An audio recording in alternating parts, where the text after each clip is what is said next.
कहानी को शुरुआत में एक आदमी बोलता है कि वो बस इस प्लैनेट अर्थ का एक विजिटर है जो एक सिविलाइज्ड जगह से यहाँ पर आया है। वो खून थूकता है और एक बच्ची ओल्ड मैन सीयू को बुलाती है, बोलती है कि उसकी मॉम ने ये चीज उसे देने को कहा है। बूढ़ा आदमी उसे थैंक्स बोलता है। बच्ची छोटा सा ब्रेड रोल जमीन पर रखती है और कहती है कि जल्दी ठीक हो जाना और वो वाला साबुन फिर से बनाना। ये बोलकर वो छोटी लड़की ब्लिजर्ड में चली जाती है और वो फिर से कहता है, I am an inhabitant of planet Earth, एक ऐसा इंसान जो 50 साल पहले सिविलाइज्ड वर्ल्ड से आया था। उसे नहीं पता कैसे, लेकिन वो इस अजीब वर्ल्ड में पहुंच गया। वो अपने कोवर्कर्स के साथ एक लेक्चर पर जा रहा था जब उन्हें एक लैंडस्लाइड ने बहा दिया। साफ लग रहा था कि सब मारे गए होंगे, पर वो लोग इस स्ट्रेंज वर्ल्ड में जागे एक जायंट 3 पूंछ वाली फॉक्स और 2 सर वाले स्नेक के सामने। अजीब लोग जिनके पास आसमान में उड़ने की पावर थी, बिल्कुल वैसे जैसे वो अपनी नॉवेल्स में कभी कभी पढ़ता था। पर ये सब जानने के बावजूद उसने कभी इमेजिन नहीं किया था कि उसके सारे साथियों की जिंदगी उससे कहीं ज्यादा अच्छी हो जाएगी। सेजस कहलाने वाली क्रीचर्स आसमान से उतरी और उसके दोस्तों के टैलेंट्स देखकर काफी इंप्रेस्ड हुई। फिर हर एक को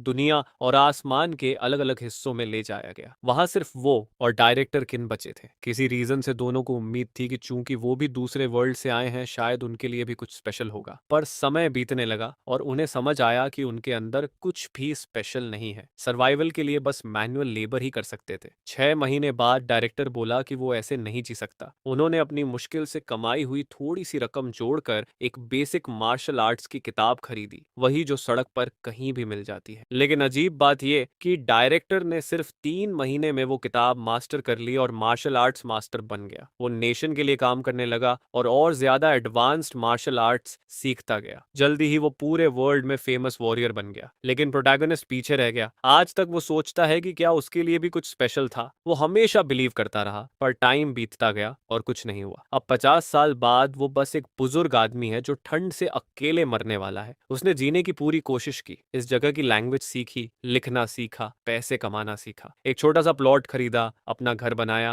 अर्थ की नॉलेज से उसने सोप जैसी चीजें बनाई और बेचकर पैसे कमाए। ये वर्ल्ड काफी कम सिविलाइज था और उसकी कई बातें यहाँ न्यू कॉन्सेप्ट्स थी। पर यहाँ मार्शल वर्ल्ड बहुत कॉम्पिटिटिव था। उसकी रेसिपी चोरी हो गई और पैसे वाले लोग बड़े स्केल पर प्रोडक्शन करने लगे और उसे मार्केट से लगभग बाहर कर दिया गया। नॉवेल्स में तो सोप इन्वेंट करके आदमी बिलियनर बन जाता है, लेकिन उसके लिए तो बेसिक सर्वाइवल भी मुश्किल हो गया। अब वो रिजेक्शन झेलते हुए मौत का इंतजार कर रहा है। वो सोचता है कि लोग उससे क्या चाहते थे। उसने अपनी पूरी कोशिश की, तो सही बात क्या था? अगर वो स्पेशल नहीं था तो चुना क्यों गया? और क्यों उसे जीते रहना पड़ा सिर्फ इसलिए कि सब कुछ उससे छीन लिया जाए? उस पल उसे अपनी आंखें खोल कर रखने की भी एनर्जी नहीं बची थी। बस सोच रहा था कि काश उसके पास थोड़ी पावर या कुछ अपॉर्चुनिटीज होती, और फिर उसी तरह वो मर गया। लेकिन कहानी यहाँ खत्म नहीं होती। वो जाग जाता है अपनी ही हथेलियां देखता हुआ, सोचता है कि वो जिंदा कैसे है और वही कपड़े क्यों पहने हैं जो अर्थ से आते वक्त पहने थे। उसके सामने उसके सारे सहकर्मियों खड़े हैं सिर पकड़े हुए, ये सोचते हुए कि वो लोग कहाँ हैं। तब उसे चीजें समझ आने लगती हैं। वो इस वर्ल्ड में एक पावर के साथ आया था, हाँ, एग्रेशन की पावर। तभी एक आदमी, शायद डायरेक्टर किम, कमेंट करता है कि वो लोग ट्रिप पर थे तो यहाँ कैसे आ गए। साफ था कि ये वही दिन है जब एक्सीडेंट के बाद वो पहली बार यहाँ पहुंचे थे। अजीब है, जब वो जमीन पर गिरा था तो उसे एक अजीब सी लाइट दिखी और फिर आंखें यहाँ खुली। प्रॉब्लम ये है कि ये 50 साल पहले हुआ था। उसे सही से याद भी नहीं कि चीजें कैसे होती थी। कोई मैनेजर एसईओ को बुला रहा है और हमारा लड़का कंफ्यूज्ड खड़ा रहता है, सोचता है कि अब रिग्रेशन के बाद उसे क्या करना चाहिए। ज्यादातर रिग्रेशन स्टोरीज में लोग फ्यूचर की नॉलेज का फायदा उठाते हैं, लेकिन उसने तो बस सोप बनाना सीखा था और वो भी अब याद नहीं क्योंकि बहुत लंबा टाइम जी लिया था। तब वो आदमी फिर से चिल्लाता है। सू युन रियोंग को आवाज लगाकर बोलता है कि इधर देखो और सबको इग्नोर करना बंद करो। हमारा लड़का अपॉलॉजी बोलने ही वाला होता है कि तभी वो आदमी अचानक उसके चेहरे पर पंच मार देता है। वहां की लड़कियां और बाकी लोग बस शॉक में देखते रह जाते हैं। वो आदमी बोलने लगता है कि ये इडियट है, शायद गाड़ी चलाते टाइम सो गया था और सबको उस खड्डे में गिरा दिया। क्लियरली उसे असली हालत का पता नहीं, क्योंकि वो कहता है कि ऑलमोस्ट सब मर गए थे। ये सुनकर सू को याद आता है कि मैनेजर वाला नाम तो उसे 50 साल से किसी ने बुलाया ही नहीं था, इसलिए वो समझा ही नहीं कि ये उसे बुला रहा था। वो आदमी पूछता है कि क्या मैनेजर सीओ वापस जाते ही अपनी नौकरी खोना चाहता है। प्रोटैगनिस्ट उसे पहचान जाता है, सेक्शन चीफ जॉन माइंगहुन, एक नेपोटिज्म वाला कमीना जिसने 32 साल तक उसकी जिंदगी खराब की थी। सब उसे शांत होने को बोल रहे हैं, पर जॉन बस चढ़ा जा रहा है। सू खड़ा होने लगता है। उसे याद आता है कि उस दिन वो सच में थका हुआ था, क्योंकि ये जॉन अपना पूरा काम उस पर डाल देता था और ये ट्रिप ड्राइव भी उसे नहीं करनी थी। आसपास के लोग चिल्ला रहे हैं सब काम करने की कोशिश में, जबकि सू की यादें धीरे धीरे वापस आ रही हैं। उस दिन भी कुछ ऐसा ही हुआ था। वो खुद को गलत मानकर बस माफी मांगता रहा था और फिर अगले 50 साल उसकी पूरी जिंदगी इसी तरह बीती, हमेशा अपोलोजाइज करता हुआ, सिर झुकाकर। बैंडिट्स भी उसे पीटते थे तो वो माफी मांगता था, मार्शल आर्टिस्ट इंसल्ट करते थे तो भी वो माफी मांगता था। लेकिन सालों बाद उसे ये बात समझ आई कि हर जगह झुकना जरूरी नहीं होता, कुछ सिचुएशंस अलग होती हैं। वो चीफ जॉन को आवाज देकर कहता है कि उसे पता है वो गुस्से में है, लेकिन अभी ब्लेम करने का टाइम नहीं है। जॉन उसकी माम को लेकर गंदी बात बोलता है और उसे फिर से पंच करता है। ये सीधा सू के गाल पर लगता है। अब सू उसे घूरता है, सोचता हुआ कि उसे कभी भी उन लोगों के आगे झुकने की जरूरत नहीं जिनसे वो हैंडल कर सकता है, और वो भी उसके गाल पर एक जोरदार पंच मार देता है। सबके मुंह खुले रह जाते हैं। वो आगे बढ़ते हुए सोचता है कि अपनी पिछली लाइफ में वो कितनी बार मार्शल आर्टिस्ट से पिटा था। बैंडिट्स तो हर्ब्स कलेक्ट करने पर भी पीट देते थे, टैक्स न देने पर भी उसे मार पड़ती थी। एंड नाउ वो वहां खड़ा है उस आदमी की बुरी तरह धुनाई करता हुआ। इस वायलेंट वर्ल्ड में उसने वो चीज हासिल कर ली थी जो इस वक्त इन लोगों के पास नहीं थी। उसे बिल्कुल पता था कि ह्यूमन माइंड कैसे काम करती है। जैसे ही तुम किसी की आंख पर सीधा पंच मारते हो, फियर कई गुना बढ़ जाता है। कुछ पंचेस और पड़ जाए तो इंसान के मुंह से बस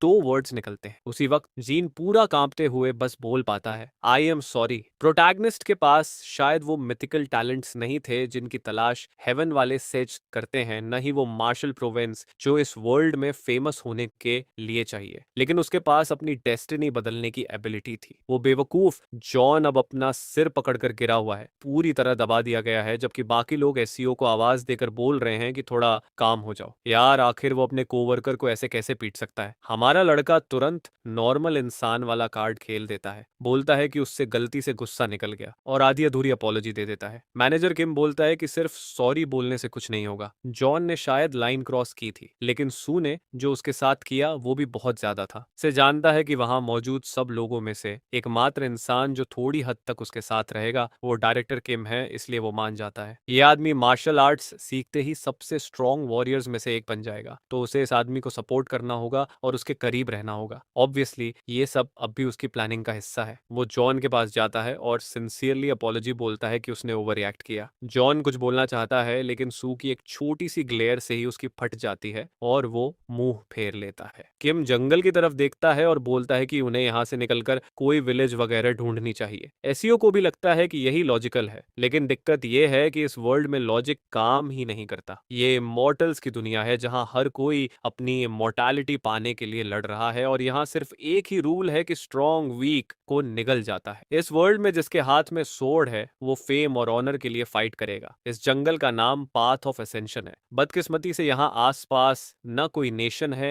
न विलेज। सू किम को बोलता है कि सूरज ढलने वाला है, तो उनसे कहना चाहिए कि किसी सेफ जगह पर कैंप लगा लें। किम मान भी जाता है, लेकिन पूछता है कि उनकी कार कहाँ है जिसमें सारे सप्लाईज थे। अगर वो मिल जाए तो सर्वाइवल आसान हो जाएगा। हमारा लड़का ऑलरेडी जानता है कि वो कार किसी भी हाल में नहीं मिलने वाली। प्रॉब्लम ये है कि अगर वो ये बात यूं ही बोल देगा तो कोई मानेगा नहीं, तो उसके पास एक और प्लान है। वो कहता है कि अभी सबसे अच्छा आइडिया ये है कि ग्रुप दो हिस्सों में बांट जाए, एक टीम कार ढूंढे और दूसरी टीम कैंप लगाए। लॉजिकल लगने की वजह से सब मान भी जाते हैं। नाइट पड़ जाती है, ऑब्वियसली कार नहीं मिली और लोग कैंप फायर बना लेते हैं। नीली आंखों वाली लड़की पूछती है कि कार आखिर गई कहाँ। लैंडस्लाइड हुआ था लेकिन कार कहाँ गायब हो गई। किम और बाकी कहते हैं कि किसी को आइडिया नहीं, गलत इंसान से पूछ रही है वो, सबके सब लॉस्ट हैं। ग्रुप कुछ तरह के चेस्टनट्स खा रहा है जो काफी टेस्टी हैं, और एसईओ बताता है कि उसे रास्ते में और भी मिले थे तो खाने की टेंशन नहीं है। मैनेजर उसकी तारीफ करता है कि सिचुएशन बहुत कठिन है, लेकिन उसकी वजह से हालात ज्यादा मुश्किल नहीं हो रहे। कंपनी के समय से ही उसे पता था कि वो भरोसे लायक इंसान है। अब उसे याद आता है कि शायद वो बहुत टायर्ड था क्योंकि जॉन ने सारा अपना काम उसी पर डाल दिया था। पीली आंखों वाली लड़की भी मानती है कि मैनेजर हमेशा डिलीजेंट रहा है। ये छोटे डेविल्स अभी ऐसे बिहेव कर रहे जैसे वो उस पर भरोसा करते हो, लेकिन सू जानता है कि ये सब एक दिन उसे छोड़ देंगे। अपनी पिछली लाइफ में सू को ये केव कई घंटों पैदल चलने के बाद गहरी रात में मिली थी। अब वो कह देता है कि लक से ये जगह मिल गई और सोचता है कि उसे इस आखिरी पीसफुल रात का पूरा फायदा उठाना चाहिए, क्योंकि इसके बाद ऐसे हंसना मुश्किल होगा। कुछ देर बाद चांदनी में कांपते हुए वो बोलता है कि वो फॉरेस्ट के लॉर्ड का स्वागत करता है। उसके सामने 3 पूंछ वाली फॉक्स खड़ी है। फॉक्स कहती है कि इस लड़के से एक अजीब सी स्मेल आ रही है, इंसानों जैसी नहीं। वो हजारों साल से जी रही है लेकिन ऐसी स्मेल कभी नहीं पाई। उसी वक्त केव में सो रहे लोग बाहर निकलते हैं और सब डर जाते हैं। सू अपनी मेमोरी में याद करता है और सबको बोलता है कि घुटनों पर बैठकर फॉरेस्ट के लॉर्ड को रिस्पेक्ट करो। फॉक्स बोलती है कि जब भी वो मानवता के लोग यानी ह्यूमन से मिलती है, उसे याद आता है कि वो कितने बेवकूफ और बदतमीज हैं। वो अब तक सबके लिम्स उखाड़ चुकी होती, पर लगता है उनमें से एक को रिस्पेक्ट करना आता है, इसलिए वो सबको माफ कर रही है। लेकिन इसके बावजूद, क्योंकि वो सब उसके टेरिटरी में हैं, उन्हें प्राइस चुकाना होगा।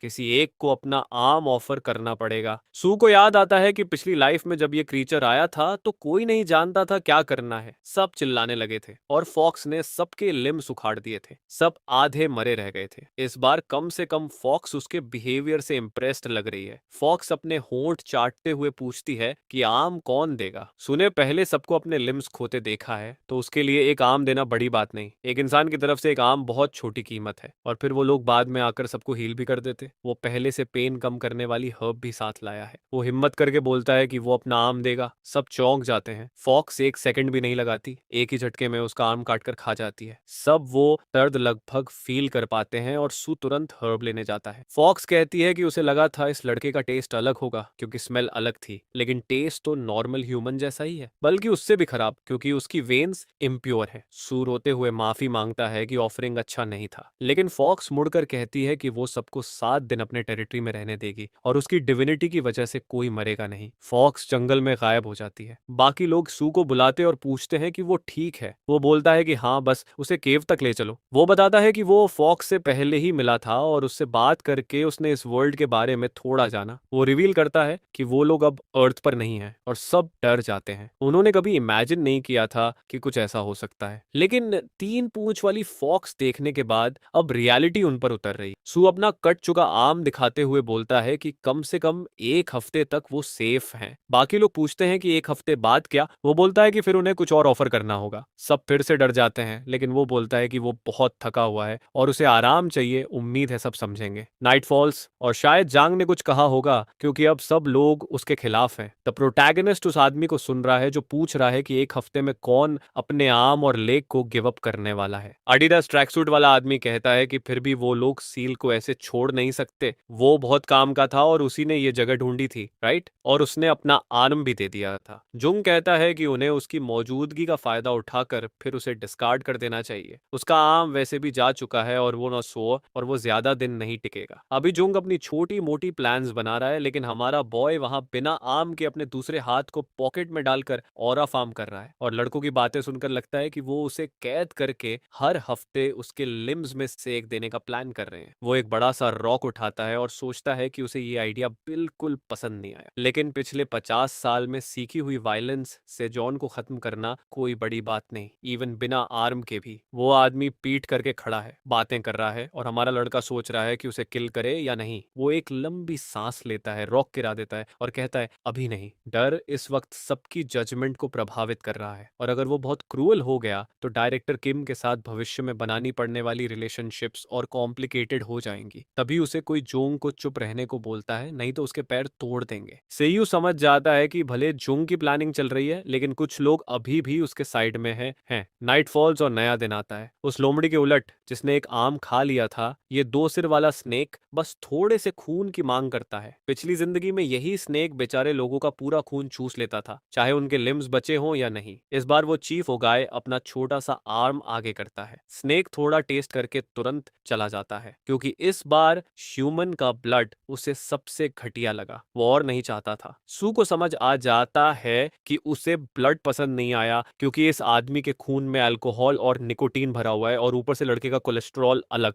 ये देखकर वो जॉन मिन को हर्ब्स लेने चलने को कहता है। उसे उसका पूरा नाम बुलाना थोड़ा डिसरिस्पेक्टफुल था, लेकिन सीओ बस पूछता है कि उसे भूख लगी है या नहीं। वो हाँ बोलता है तो सीओ कहता है चल, क्योंकि वो उसे एडिबल हर्ब्स दिखाने वाला है। वो ऑलरेडी प्लान कर चुका है कि अगला हफ्ता भी अपना आर्म फॉक्स को देने वाला है, तो अगर वो मर गया तो किसी को ये हर्ब्स पहचानने आने चाहिए। जॉन ऑकवर्ड सा हो जाता है। ये ठीक उसके ही प्लान में आता है और वो कहता है कि अच्छा है ये जानना, और उसे थैंक्स देता है। लेकिन सू अच्छे से जानता है मैन, फॉक्स कभी वापस आने वाली नहीं, और इस आदमी को ये नॉलेज काम आने का चांस भी नहीं मिलेगा। अगले सीन में वो जॉन को डांट रहा है कि कितनी बार उसे गलत हर्ब नट तोड़ने को बोले। आदमी बस सॉरी बोलता रहता है। हमारा लड़का बोलता है कि इसे लगता है जैसे ये सभी को किल करने निकला हो। वो उसे डांटता रहता है, अपने पास्ट लाइफ की पैसिव एग्रेशन का फायदा उठाते हुए। जॉन समझाने की कोशिश करता है कि उसे थोड़ा ब्रेक चाहिए। वो लगातार हर्ब्स ढूंढ रहा है, लेकिन सू जानता है कि ये कमीना कंपनी में उसके पहले दिन से ही उसे परेशान करने में लगा था, और वो बस उसे कहता है कि वापस काम पर लगो, सनसेट से पहले ये सब खत्म करना है। कुछ देर बाद जॉन को अपने हाथ में एक जायंट जिनसेंग मिलता है। वो पूछता है कि ये नॉर्मल है क्या, और हमारा लड़का कहता है लगता तो है, असल में उन्हें पता नहीं कि ये येलो बैम्बू रूट है। शायद असेंशन की फॉरेस्ट में होने की वजह से ये इतना एनर्जी फिल्ड है। नॉर्मली ये चीज लिटिल फिंगर के साइज की होती है, लेकिन यहाँ सब अलग है। ये स्पिरिचुअल एनर्जी पर डिपेंड करने वालों के काम का नहीं, लेकिन फिजिकल स्ट्रेंथ वाले के लिए परफेक्ट। हार्वेस्ट बढ़िया चलते देख जॉन एक्साइटेड हो जाता है और पूछने लगता है कि और कितना मिलेगा। थोड़ी देर बाद होराइजन देखते हुए स्यू समझ जाता है कि टाइम आ चुका है। आसमान में एक ब्राइट एक्सप्लोजन होता है। जॉन मुंह के बल जमीन पर गिर जाता है। सब लोग सिर पकड़कर बैठे हैं। क्या हो रहा है? आसमान में कुछ लोग दिखाई देते हैं, कहते हैं कि सरप्राइज है, इतने टैलेंटेड लोग मिल गए। येलो रोब वाला पीछे से कहता है कि जोको हट जाए, ये सब उसके हैं। सब आपस में आर्ग्यू कर रहे हैं, जबकि किम कंफ्यूज्ड है कि ये लोग हैं कौन और चल क्या रहा है। ब्लैक रोब वाला कहता है कि सिर्फ 3 के पास स्पिरिचुअल रूट्स हैं, बाकी तो नॉर्मल मॉर्टल्स हैं। वो हाथ बढ़ाता है, गोल्डन बॉल बनाता है और जून पर एक अटैक फेंकता है। ओल्ड मैन एक्साइटेड होकर कहता है कि लड़के में सच में गोल्डन थंडर की पावर है। फिर वो जो ब्लैक लिपस्टिक वाला है, पता नहीं लड़का है या लड़की, यूनो कहता है कि अब उसकी बारी है और ट्यून बजाता है। उसी वक्त ब्लू आइड गर्ल तड़पने लगती है, चीख रही है और दूसरा सेलिब्रेट कर रहा है कि उसे परफेक्ट इमॉर्टल राउट मिल गई। मस्कुलर आदमी चीफ ओ के कंधे पर हाथ रखकर कहता है कि उसका सेक्रेड बॉडी है, उसे असुरा का डिसाइपल बनाया जाएगा। चीफ ओ घबरा जाता है, प्रेशर में क्या बोले समझ नहीं आता, लेकिन ब्लैक लिपस्टिक वाला कहता है कि शायद उसे गोस्ट्स की वैली ज्यादा सूट करेगी, इमोर्टैलिटी और हेवेंस डोमिनेट करने के लिए परफेक्ट। सब चीफ ओ को लेकर लड़ाई कर रहे हैं। किम अभी भी कंफ्यूज्ड। अचानक गोल्डन रोब वाला एक छोटा पॉट निकालता है और जॉन को अंदर सक कर लेता है। कहता है कि ह्यूमंस बहुत इंडिसाइसिव होते हैं और वो उसे असेंशन के पाथ पर ले ही जाएगा। मस्कुलर आदमी देखता है कि हमारे बॉय का आर्म फॉक्स ने ले लिया था और कहता है कि वो बहुत ब्रेव है। भले वो रेगुलर मॉर्टल है, लेकिन सच में काबिल लड़का है। एससीयू उसका धन्यवाद करता है, लेकिन अब वो लोग जाने वाले हैं। कहते हैं कि उनका काम खत्म और ये फॉरेस्ट अब 10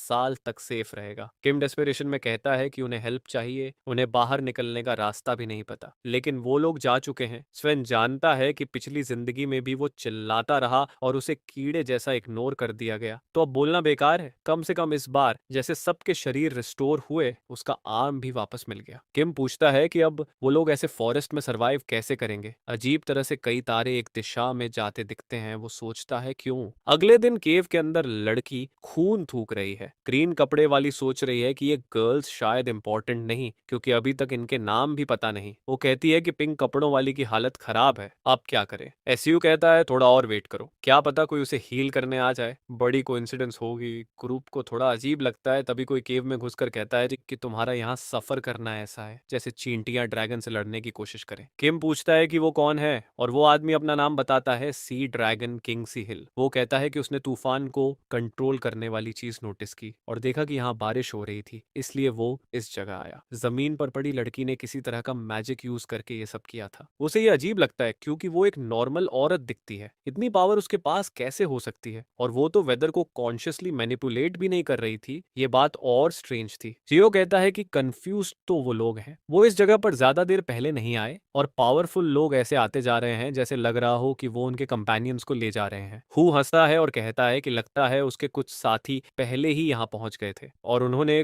ग्रुप में पोटेंशियल देख लिया था। अब आयरॉनिक ये है कि कन्वीनियंटली वो खुद भी इस औरत के सामने आ गया। वो पूछता है कि क्या ये मॉर्टल समझता है कि वो कहाँ है। ये जगह पाथ ऑफ असेंशन कहलाती है, अपर वर्ल्ड में जाने का परफेक्ट रास्ता। कुछ महीनों में यहाँ एक असेंशन गेट खुलने वाली है। ये हर 1000 साल में एक बार होता है। इसी वजह से अनगिनत क्रीचर्स और लोग यहाँ जमा होते हैं ताकि वो इस गेट से गुजर सके, और इसीलिए इतने अजीब लोग दिख रहे हैं। सेयो कहता है कि उसे समझ समझ आ गया। किम पूछता है कि उसके बाकी साथियों को उन सैक जैसी चीजों में क्यों बंद किया गया। ह्यू कहता है कि एक मॉर्टल के लिए ये समझना मुश्किल है। इस दुनिया में चीजों को बड़ा छोटा करना मैजिक से एक कॉमन स्किल है। शायद जिन्होंने उसके दोस्तों को उठाया है उनकी पूरी सेक्ट और ग्रुप उन्हीं वो ऑब्जेक्ट्स के अंदर है। उनका प्लान है कि गेट पार करते समय वो अपने पूरे लोगों को उसी ऑब्जेक्ट के अंदर लेकर जाएं, जैसे सी ड्रैगन का कासल जिसमें 8800 ड्रैगन सो रहे हैं। पता नहीं वो क्रीचर्स वाले ड्रैगन्स कह रहा है या मेंबर्स। वो कहता है कि ये लड़की बहुत पिक्यूलियर है, अगर ये उसकी ग्रुप में शामिल हो जाए तो एक्स्ट्रॉर्डिनरी बन सकती है। किम रोकने की कोशिश करता है कि वो लड़की को ऐसे नहीं ले जा सकता। अचानक वो घुटनों पर गिर जाता है और उसकी आंखें बाहर निकलने वाली होती हैं। ह्यू कहता है कि वो अपना खून उसे देगा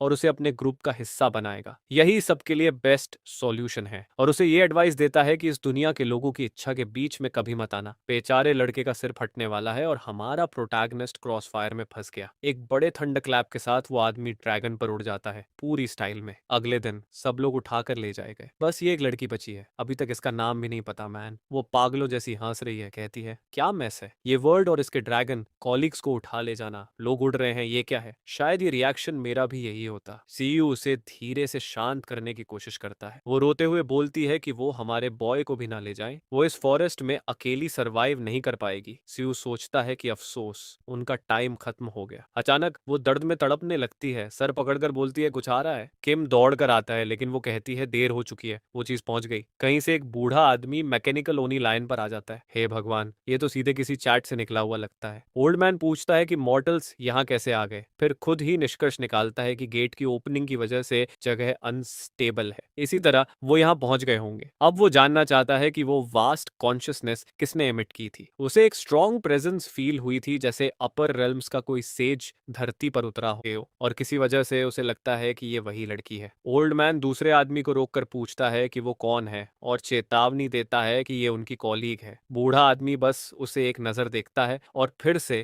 डायरेक्टर किम पर अटैक हो जाता है। बेचारा आदमी, हर आने वाला उसे पीट देता है। अच्छा हुआ हमारा बॉय बीच में आ गया, नहीं तो वो मर जाता, पर उसकी रिप्स तो गई काम से। ओल्ड मैन लड़की के चेहरे को पकड़कर बोलता है कि बच्ची अब उसके साथ जाएगी। उसका फाउंडेशन भले अच्छा ना हो, लेकिन उसकी कॉन्शियसनेस का टैलेंट अनोखा है। वो उसकी पावर जागृत कर सकता है। लड़की रो रही है, दोनों को बुला रही है, लेकिन बुजुर्ग कहता है कि उसे दुनियावी कनेक्शंस छोड़ देनी चाहिए अब जब उसने ऑफर दे दिया है। दोनों उड़ रहे हैं और वो बूढ़ा शायद इन्हें मार देगा ताकि लड़की मजबूरी में माने। लड़की कहती है कि वो स्वीकार करती है, बस उन्हें मत मारो। ये सुनकर बूढ़ा कहता है अच्छा, दुनिया से अपने कनेक्शंस भूलना बेहतर है। वो कहती है ठीक है। वो दोनों को जाने देता है, पर अचानक उनकी तरफ निशाना करके बोलता है कि अगर इन्हें जिंदा छोड़ दिया तो उसका कनेक्शन बना रहेगा। वो एक पोर्टल खोलता है और उन्हें पास के शहर में भेज देता है। बाकी लोग तो इतना भी नहीं करते। असल में उनके पास चॉइस भी नहीं थी, क्योंकि वो सब बस शक होकर ऑब्जेक्ट्स में चले गए थे। ओल्ड मैन की रिंग के जरिए वो बस लड़की की आवाज सुन पाते हैं, गुड बाय। दोनों एक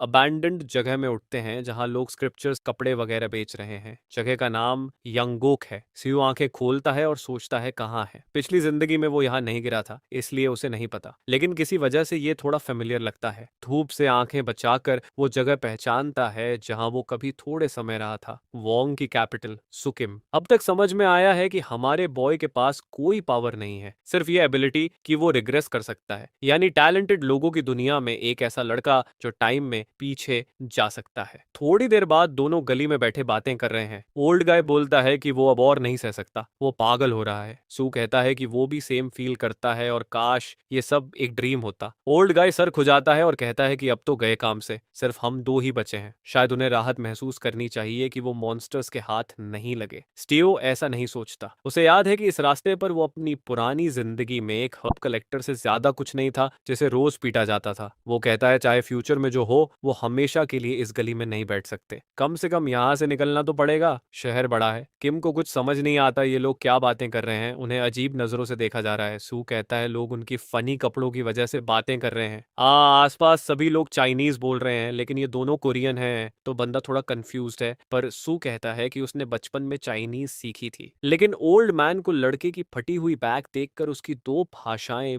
बोलने से ज्यादा चिंता हो रही है, और ऊपर से वो झूठ भी बोला। ये लोग चाइनीज बोल ही नहीं रहे, सिंबल्स थोड़े मिलते जुलते हैं लेकिन साउंड बिल्कुल अलग है। अपनी पिछली लाइफ में उसे 2 महीने तक यहाँ के भिखारियों से डांट खाकर कुछ समझ आने लगा था कि ये लोग क्या बोलते हैं, लेकिन अब उसे इसकी चिंता नहीं करनी। पहले नए कपड़े लेने का टाइम है। पर गाय को पहले से ही डाउट है, पैसे नहीं, लैंग्वेज ठीक से नहीं आती, मैनेज कैसे करेंगे। लेकिन ये चालाक बंदा हर्ब शॉप गया और उस मोटा वाला जिनसिंग उठाकर ओल्ड मैन के हाथ में पकड़ा दिया, जो शौक में रह गया। उसने तुरंत बता दिया कि ये येलो बैम्बू रूट 800 साल पुरानी है, तो कीमत अच्छी देनी पड़ेगी। ओल्ड गाय तुरंत 15 सिल्वर इनगोट्स ऑफर कर देता है। ये काफी बड़ा अमाउंट है और सु खुद भी शॉक्ड है। अपनी पिछली लाइफ में वो कभी इतना पैसा इकट्ठा नहीं कर पाया था। लगा था नेगोशिएशन करेगा अपनी नॉलेज दिखाने के लिए, बट नहीं, बंदा पहले वाली लाइफ में सच में भिखारी लेवल का था, सीधा मान गया। थोड़े टाइम बाद ये दोनों पहले से ही एक बड़ी सी हाउस में हैं, जो शायद हमारे बॉय ने रेंट या खरीद ली है, और वो मिस्टर किम को बता रहा है कि वो उसे इस दुनिया की लैंग्वेज सिखाएगा। सब कुछ सरप्राइजिंगली स्मूथ चला गया, लेकिन यही है पैसे की पावर। प्रॉब्लम ये है कि इस हाउस के साथ फेक आइडेंटिटीज और कपड़े लेने में उसने लगभग सारा पैसा उड़ा दिया। बस एक छोटा सा सिल्वर इनगोट बचा है, और डायरेक्टर को लड़के की पीठ से बहता खून दिख रहा है। वो कहता है कि पहले इसका इलाज कर ले, वरना इन्फेक्शन हो जाएगा और इसे फिर से रीइंकारनेट होना पड़ेगा। ये सुनकर किम कहता है कि वो अब उसे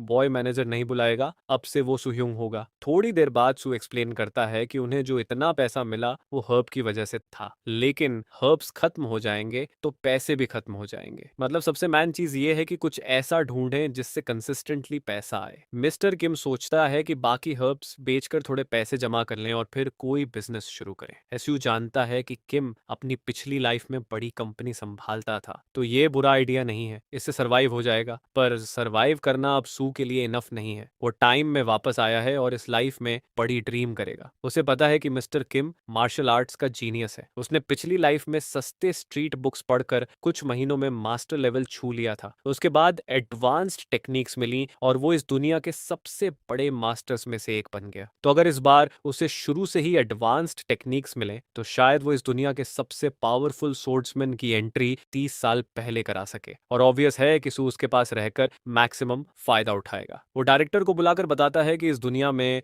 मार्शल आर्ट्स बहुत इंपॉर्टेंट चीज है, और अगर वो बिजनेस शुरू करेंगे और सफल हुए तो उन्हें अपनी रक्षा भी करनी होगी। डायरेक्टर किम कहता है उसने मार्शल आर्ट्स के बारे में सुना है, लेकिन ये सिर्फ सेक्ट वालों को सिखाया जाता है, तो ये कैसे सीखेंगे। हमारा बॉय देख लेता है कि बंदे को मार्शल वर्ल्ड का थोड़ा नॉलेज है, पूरी तरह लॉस्ट नहीं है। वो समझाता है कि इस शहर में 7 फेमस सेक्ट्स हैं। डीमन स्लेयर सेक्ट है जो सोर्ड और ब्लेड टेक्निक्स यूज करती है। बुद्धिस्ट टेंपल है जो कराटे किड वाली वाइब्स देता है। हाउस सेक्ट जो स्मार्ट लोग हैं। 7 मिस्ट्रीज सेक्ट है, और ऐसा लगता है कि इनमें से 3 सेक्ट्स डेमोनिक हैं। उनके बारे में ज्यादा नहीं पता, बस इतना कि वो विचक्राफ्ट में एक्सपर्ट हैं और ऑब्वियसली इलीगल काम करते हैं। वो पूछता है कि किम को कौन सी सेक्ट पसंद है। जी कहता है ऑब्वियसली डीमन स्लेयर सेक्ट। असली मास्टर तो सोर्ड और ब्लेड टेक्निक्स ही सीखेगा। सु खुश है कि उसे कन्विंस भी नहीं करना पड़ा कि वही पाथ ले जो पिछली लाइफ में लिया था। किम पूछता है कि उसे ये सब कैसे पता। हमारा बॉय कहता है कि जब वो आइडेंटिटीज नेगोशिएट कर रहा था उसने कुछ लोगों को बातें करते सुना, और बस हमारा पहला टाइम स्किप। 3 महीने बाद सेक्ट के बाहर गार्ड पूछता है कि यहाँ क्या कर रहे हो। सु कहता है कि वो अपने ओल्डर ब्रदर को लाया है जो मार्शल आर्ट सीखना चाहता है। गार्ड के चेहरे पर एक्साइटमेंट नहीं है, लेकिन उनके कपड़े देखकर लगता है कि पैसे वाले लोग हैं और सेक्ट को पैसों की जरूरत है। फिर भी वो कहता है कि इतनी उम्र में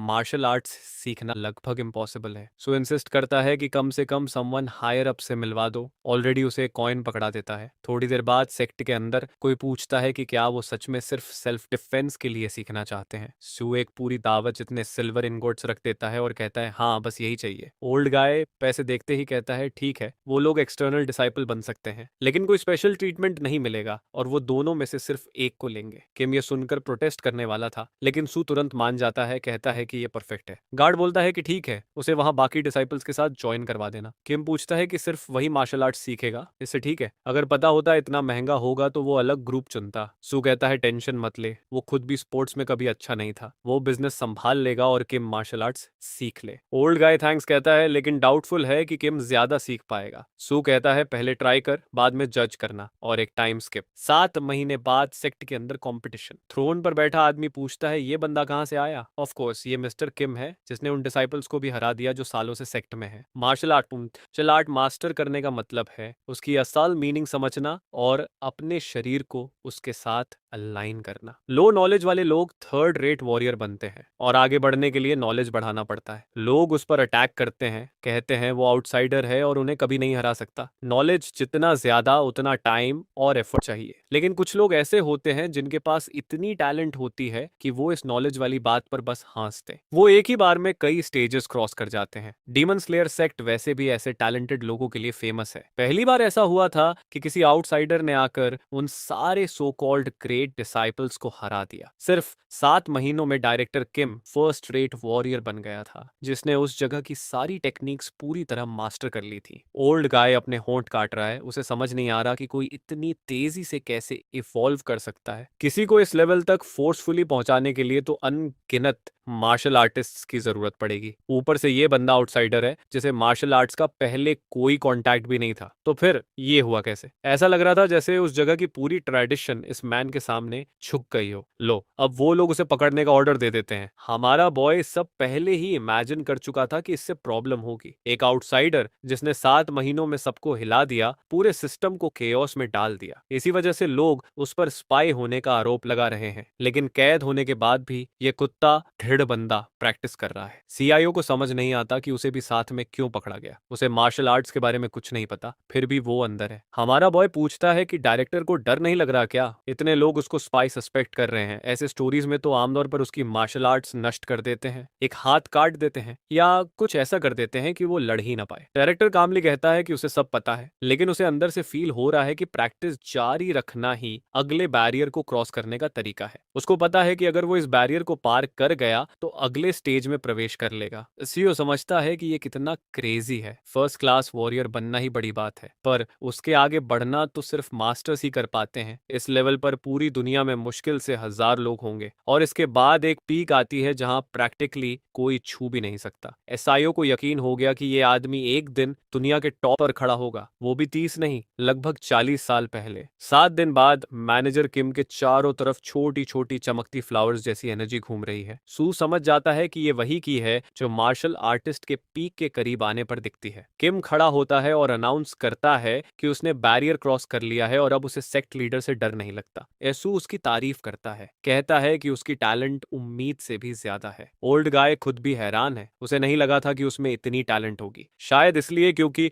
बचपन में उसने बहुत सारी मार्शल स्टोरीज पढ़ी थी। उसी वक्त कुछ लोग अंदर भागते हुए आते हैं कि टाइम आ गया है, लीडर ने ऑर्डर दिया है कि उसकी एनर्जी कोर नष्ट कर दो। अब उन्हें पक्का यकीन है कि ये डेमोनिक सेक्ट का बंदा है। केम उन्हें एक बार देखता है। हमारा बॉय सबको शांत कराने की कोशिश करता है, कहता है कि उसने पहले ही कन्फेस कर दिया है कि यहाँ कोई स्पाई नहीं है। गार्ड उसे बोलता है चुप रहो और सीधे उसके मुंह पर घूंसा मार देता है। कहता है उसने उन्हें कोडेड लैंग्वेज में बात करते सुना है और वो उनके लोग नहीं है। लेकिन किम तब तक अपनी सोर्ड निकाल चुका होता है, एक स्लैश, और उस आदमी का हाथ कटता नहीं है, बस इतनी प्रिसाइज कट लगी कि वो डिसार्म हो गया। बॉल्ड गाय कहता है कि उसने साफ बता दिया था कि ये उसकी फर्स्ट सेक्ट थी। रॉक गोकू वाला बंदा सोर्ड लेकर अटैक करता है, लेकिन कुछ सेकंड में सबकी हथेलियों पर वैसा ही एक टैप और सबकी सोर्ड्स नीचे गिर जाती हैं। सब कॉरिडोर में जान बचाकर भाग रहे हैं, कहते हुए कि ये आदमी मार्शल आर्ट्स के पीक जैसा लग रहा है। किम हमारे बॉय को बुलाता है और कहता है कि वो दूसरे सेक्ट में ट्रेनिंग के लिए जा रहा है। पूछता है कि वो क्या करेगा। सू भी बेवकूफ नहीं है, बोलता है कि वो उसके साथ जाएगा, जैसे unorthodox dragon sect. Old guy बोलता है वो वहां मिलेगा। अगला सीन, वो माउंटेन के टॉप पर और किम की सोर्ड खून से भरी हुई। वो पूछता है सू को आने में इतना समय क्यों लगा। सू हंसता है, क्या है, कहता है डायरेक्टर उससे थोड़ा तेज है। सोर्ड की हालत देखकर उसे समझ आ जाता है कि ये आदमी कभी वायलेंट टाइप का नहीं था, लेकिन ये दुनिया उसे बदल रही है। काश एक दिन वो अर्थ की पीसफुल लाइफ में वापस जा पाता। अगर मौका मिले तो वही चुनता। वो इस दुनिया की वायलेंस से थक चुका है, लेकिन अभी इससे फर्क नहीं पड़ता। वो यहाँ है और सरवाइव करने के लिए जो करना पड़े करेगा। पहले सेक्ट की बिट्रियल के बाद दोनों ने ड्रैगन सेक्ट का घर फतेह कर लिया। 2 साल बाद वो वांगा रीजन में गए और कई सेक्ट्स को हराया। तीसरे साल तक उसने सभी सेक्ट्स के एम्बलम्स काट कर गिरा दिए। थोड़े समय में उसे strongest martial artist under the heavens कहा जाने लगा। इसी फेम को यूज करके उसने सेक्ट्स को यूनिट किया और अलायंस बनाई। 7 साल आगे बढ़ते हैं। सू और डायरेक्टर अब प्रैक्टिकली भाई जैसे थे। डायरेक्टर ने सू के लिए एक खास मार्शल आर्ट भी बनाई, उसका नाम था माउंटेन कटर। एलिवेटर। ये सू की टैलेंट के हिसाब से बनाई गई थी और उसे यकीन था सू पीक तक पहुंच सकता है। सू इम्प्रेस था, टेक्निक सच में बाकी सबसे ऊपर लग रही थी। प्रॉब्लम वही थी जो पहले भी थी, सू में मार्शल आर्ट्स का टैलेंट लगभग नहीं था। दुनिया के सबसे पावरफुल मार्शल आर्टिस्ट ने उसके लिए एक्सक्लूसिव मार्शल आर्ट बनाई और वो 1 साल प्रैक्टिस करके भी बेयरली थर्ड रेट वॉरियर बन पाया। वो कहता है शायद ये उसके बस का नहीं है, उसका टैलेंट मेडिसिन में है, शायद यही उसके लिए सही रास्ता है। हर इंसान का टैलेंट अलग होता है। और फिर 10 साल बाद पहली बार उसने एक लेजेंडरी लेवल ग्लिम्स किया, वो लेवल जहां दुनिया की 5 एनर्जीज एक इंसान में कन्वर्ट होती हैं। ओल्ड गाय दर्द से तड़पने लगता है, उसका शरीर बदलने लगता है, बाल बढ़ जाते हैं और काले हो जाते हैं। सू उसे पुकारता है और अचानक वो आदमी मस्कुलर, यंग और हैंडसम दिखने लगता है। ये था स्केलेटल रिकंस्ट्रक्शन, जो एक नया शरीर बना देता है। अगले चैप्टर में हमारा बॉय बोलता है कि ये आदमी अब उससे भी जवान लग रहा है। किम कहता है कि वो खुद को इतना अलाइव फील कर रहा है मानो कुछ भी कर सकता है। एसू उसे बधाई देता है और कहता है कि ये स्केलेटल रिकंस्ट्रक्शन देखकर दुनिया डर जाएगी। किम उठकर कहता है कि अब उसे मार्शल अलायंस की सक्सेशन किसी और को देनी पड़ेगी। सू पूछता है कि वो किसके बारे में सोच रहा है। किम कहता है टैलेंट लोग तो हैं, पर कोई भी मार्शल आर्ट्स की असली एसेंस नहीं समझ पाया। सू बोलता है वो तो खुद एक ही एक्स्ट्रॉर्डिनरी बंदा है जो इसकी असली मीनिंग समझ सकता है। अगर वो दूसरा जीनियस ढूंढ रहा है तो मुश्किल है। किम खिड़की से बाहर देखकर कहता है कि एक्सपेक्टेशंस कम करने पर भी कोई वर्दी नहीं लगा। हम 15 साल आगे बढ़ चुके हैं।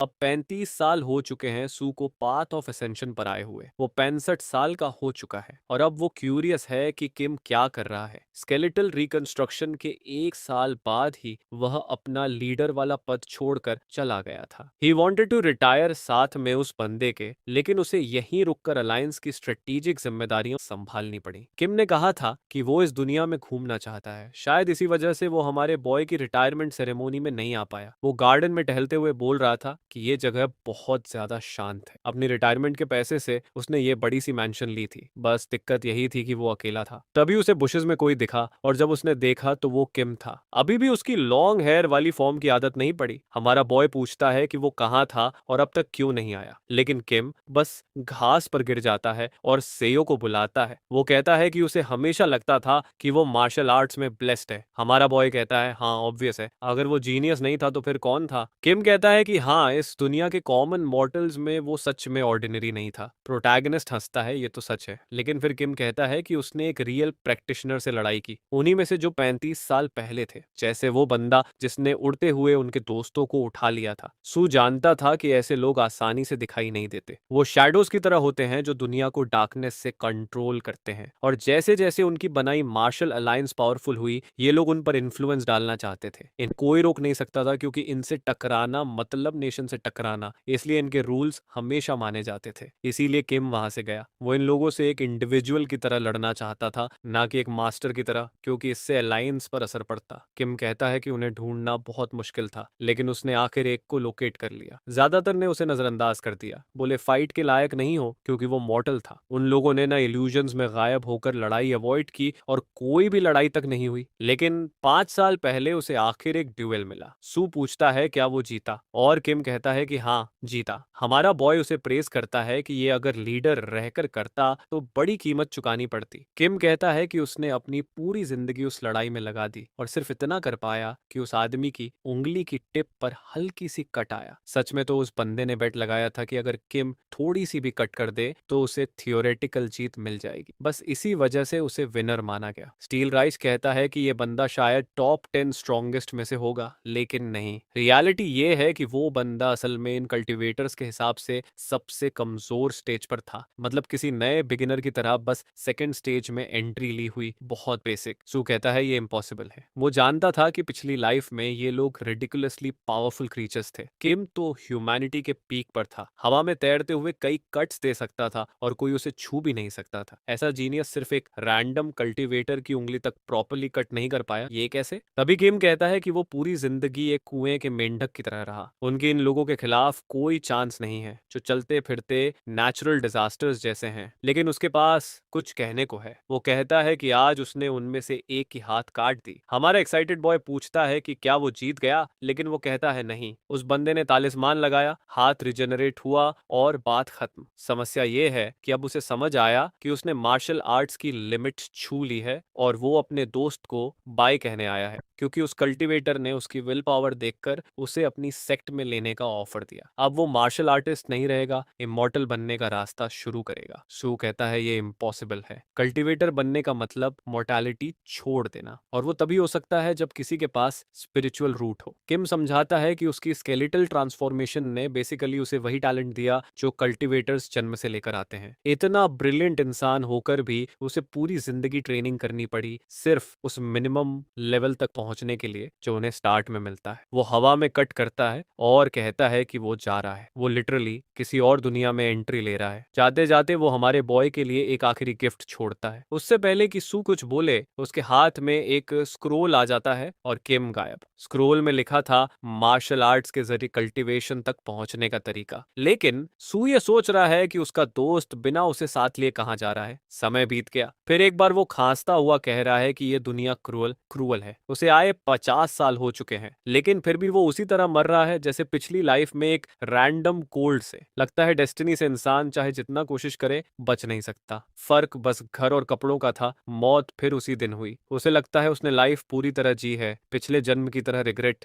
नहीं छोड़े। उसने खुद को बिजी रखा, पढ़ाई, प्रैक्टिस सब किया, शादी विवाह में टाइम नहीं वेस्ट किया। इसी वजह से उसने मार्शल सेक्ट्स को यूनाइट किया, फेम पाई, वेल्थ पाई, मॉडल दुनिया की हर चीज हासिल की। लेकिन फिर भी उसे अंदर खालीपन क्यों फील हो रहा है? क्या वो और किम और कोशिश करते तो वो भी हेवेंस छू सकते थे? लेकिन उसका शरीर अब ये जवाब नहीं जान पाएगा। उसे बस पावरलेसनेस फील हो रही थी। ये भी एक लाइफ थी डिसअपॉइंटमेंट से भरी। ये सेकंड रिग्रेशन का एंड था और अलीका की एंट्री। और रिमेंबर, पिछला चैप्टर वहीं खत्म हुआ था जहां वो दूसरी लाइफ में मरता है। लेकिन हैरानी नहीं कि वो फिर उसी फॉरेस्ट में जागा, पाथ ऑफ असेंशन में, और उसका बॉडी एनर्जी से भरा था। मतलब रिग्रेशन सिर्फ एक लाइफ की बात नहीं थी। तभी वही ब्राउन हेयर वाला हरामी आता है और उसे फिर थप्पड़ मारता है, उसे गाली देता हुआ। लेकिन इस बार सू आराम से डॉज कर लेता है। वो बंदा चाहे जो भी करे उसे मारने की कोशिश करता रहता है, लेकिन सू सोच रहा है कि मैं रिग्रेस क्यों हुआ? मेरा नया बॉडी है, एनर्जी है, ये सेकंड चांस अच्छा होना चाहिए, पर मैंने 50 साल में जो बनाया था उसका क्या? माय हान उसे गाली देता रहता है कि उसने सबको ऑलमोस्ट मार दिया था और अब डॉज भी कर रहा है। लेकिन सू बस उसे देखता रहता है, सोचता है कि ये सब सच में अच्छा है या नहीं, और आखिर वो महसूस करता है नहीं, ये जो पावर उसे मिली है ये एक कर्स है। ये उसकी जिंदगी का मीनिंग छीन रही है। कुछ रिग्रेशंस अच्छे होते हैं, लेकिन अगर वो इसमें हमेशा फंस गया तो वो फेट की व्हील में फंसकर हमेशा सफर करता रहेगा। और वो उन लोगों को अब नहीं जानता जो पिछले लाइफ में उसके करीब थे, क्योंकि आज उसके सामने जो लोग हैं वो नए बीइंग्स हैं जिनका चेहरा वही है, लेकिन वो वही इंसान नहीं है। यहाँ तक कि योंगहुन, जिसे वो अपना भाई मानता था, वो भी अब इस दुनिया में नहीं है, क्योंकि उसका योंगहुन वो था जिसने उसके साथ अनगिनत एक्सपीरियंसेस झेले थे, और उन्हीं ने उसे वो बनाया था जो वो था। विद दैट वो जिन को शांत होने को बोलता है और पूछता है कि ऐसे गुस्सा करने से क्या फायदा। सामने वाला कह रहा है कि वो एक शेमलेस सन ऑफ है, लेकिन सू बता देता है कि गाड़ी मायहान को चलानी चाहिए थी, पर प्रोटैगनिस्ट को मजबूरन चलानी पड़ी क्योंकि उसकी रात भी खराब गई थी, और ऊपर से उस कमीने मायोंग हान ने सारा काम भी उस पर डाल दिया था। फिर बताओ, इतनी पतली सड़क पर आते हुए एवलांच को कौन डॉज कर सकता है? बेहतर होगा कि वो ब्लेम करने की जगह ये सोचे कि अब करना क्या है। वो बेवकूफ वहीं थका हुआ, हांफता हुआ खड़ा है, कुछ बोल भी नहीं पा रहा। इसके बाद प्रोटैगनिस्ट डायरेक्टर को बुलाता है और कहता है कि सूरज ढलने से पहले वो रहने की जगह ढूंढने जा रहा है। सबको कार ढूंढनी थी या जंगल से निकलने का रास्ता। अंधेरा होते ही वो कैंप फायर जला देगा और सबको उसी डायरेक्शन में आ जाना है। रात होती है और प्रोटैगनिस्ट सोच रहा है कि क्या इन लोगों से जुड़ने का कोई मतलब है। हमेशा की तरह आखिर में वो अकेला ही रह जाएगा। केव में कैंप फायर जल चुका है और सब जमीन पर सो रहे हैं। सू अब इस इटर्नल रिग्रेशन से डर रहा है। सच में उसकी जिंदगी का मीनिंग सिर्फ तभी वापस आ सकता है अगर ये एबिलिटी उससे निकल जाए। शायद अगर वो अर्थ वापस चले जाए तो सब खत्म हो जाए। उसे भी तो हमेशा पाथ ऑफ असेंशन शुरू होने से पहले यही मोमेंट मिलता है। शायद अर्थ लौट कर वो डिसअपियर हो जाए, लेकिन अर्थ पहुंचे कैसे? उसे उस ओल्ड मैन की बात याद आती है जिसने कहा था कि जब पाथ ऑफ असेंशन खुलता है तो आसपास की स्पेस डिस्टेबलाइज होती है और उनकी तरह ऑर्डिनरी ह्यूमंस इस स्पेशल वेरिएशन में फंस सकते हैं। प्रोटैगनिस्ट इमेजिन करता है कि असेंशन गेट खुलने का ही कुछ असर रहा होगा जिससे वो इस दुनिया में फेंके गए। शायद इसी को इस्तेमाल करके वो वापस जा सके। प्रॉब्लम ये है कि पहले उसे स्ट्रांग बनना पड़ेगा। ऑर्डिनरी ह्यूमन होकर वो कुछ कर नहीं सकता या फोर्स नहीं कर सकता। उसे उतना पावरफुल बनना होगा जितना योंग हन अपनी पास्ट लाइफ में बना था। लंबी लाइफ स्पैन, ज्यादा एक्सपीरियंसेस और रिसर्च करके शायद वो इस पाथ तक पहुंचने का रास्ता ढूंढ पाए। अब उसे अपना गोल साफ दिख रहा है। उसे स्ट्रांग बनना ही पड़ेगा ताकि वो एसेंशन के पाथ तक पहुंच सके। अगली सुबह वो उसी रूट पर ट्रेनिंग कर रहा है खुद को स्ट्रांग करने के लिए, लेकिन अब उसे प्लांट्स की एनर्जी यूज करना आता है और वो अपने कोर में एनर्जी गैदर कर सकता है जो पिछली लाइफ में इम्पॉसिबल था। वो ड्रैगन वेन टेक्निक प्रैक्टिस करना शुरू करता है जो योंग हन ने उसे दी थी। इससे उसके बॉडी की एनर्जी ब्लॉकेजेस टूटने लगती हैं। बस दिक्कत यही थी कि उसके बॉडी में अभी भी पिछली लाइफ का स्ट्रेस था और अर्थ का खाना भी असर कर रहा था। कुछ देर बाद वो एक लकड़ी को घिस रहा है और शायद एक स्पीयर बना रहा है। वो कट्स प्रैक्टिस करता है और रियलाइज करता है कि वो पहले से भी बदतर है, क्योंकि पिछली लाइफ में उसने उम्र की वजह से प्रैक्टिस छोड़ दी थी और अब उसकी स्किल्स डल हो चुकी हैं। लेकिन जैसे ही वो पेड़ को देखता है, लकड़ी का एक विप मारता है और एक कट बना देता है। स्किल्स मीडियोकर थी, लेकिन उसका अनुभव इतना था कि एमएयू को डेवलप करना टाइम का सवाल था। मैनेजर किम ये देखकर हैरान हो जाता है और पूछता है कि उसने ट्विग से पेड़ कैसे काट दिया। सू क्यूरियस नजर से उसे देखता है और सोचता है कि फाइनली वो बंदा आ गया जो उसे पावरफुल बनने में हेल्प करेगा। वो डायरेक्टर किम से पूछता है क्या वो सीखना चाहता है। वो बॉल्ड आदमी कुछ सस्पिशियस नहीं समझता और बस हाँ कह देता है, जबकि अर्थ से आया इंसान ये देखे तो शॉक हो जाए कि बच्चा ट्विग से पेड़ फाड़ रहा है। सीन बदलता है और वही पुरानी चीज। फॉक्स आती है और कहती है कि ह्यूमंस डिस्गस्टिंग है और उसकी फॉरेस्ट में आने की हिम्मत करते हैं। सू इतना लंबे समय जी चुका है कि वो भूल भी गया था कि ये फॉक्स फिर आएगी। अपनी पहली और दूसरी जिंदगी में वो बस काटा जाता था, खून बहता था और फॉक्स उसका आर्म ले जाती थी। वो ब्लड लॉस कम करने के लिए कुछ पॉइंट्स ब्लॉक करता था, पेन कम करता रहता था, मंगोक कर देता था, लेकिन कुछ नहीं कर सकता था। लोग पूछते हैं वो कहाँ जा रहा है, लेकिन प्रोटैगनिस्ट कैल्मी फॉक्स की तरफ चलता है। उसे पता है कि तीसरी रिग्रेशन में भी वो वीक है। दूसरी लाइफ में उसने कसम खाई थी कि वो 5 एनर्जीज के कन्वर्जेंस तक पहुंचेगा, लेकिन 100 साल स्ट्रॉन्गेस्ट मार्शल आर्टिस्ट्स के साथ ट्रेनिंग करने के बाद भी वो बस फर्स्ट लेवल तक पहुंच पाया। सच ये है कि उसकी मार्शल टैलेंट आसपास के लोगों के मुकाबले इरेलेवेंट थी। वो खुद का आर्म फॉक्स को दे देता है ताकि सब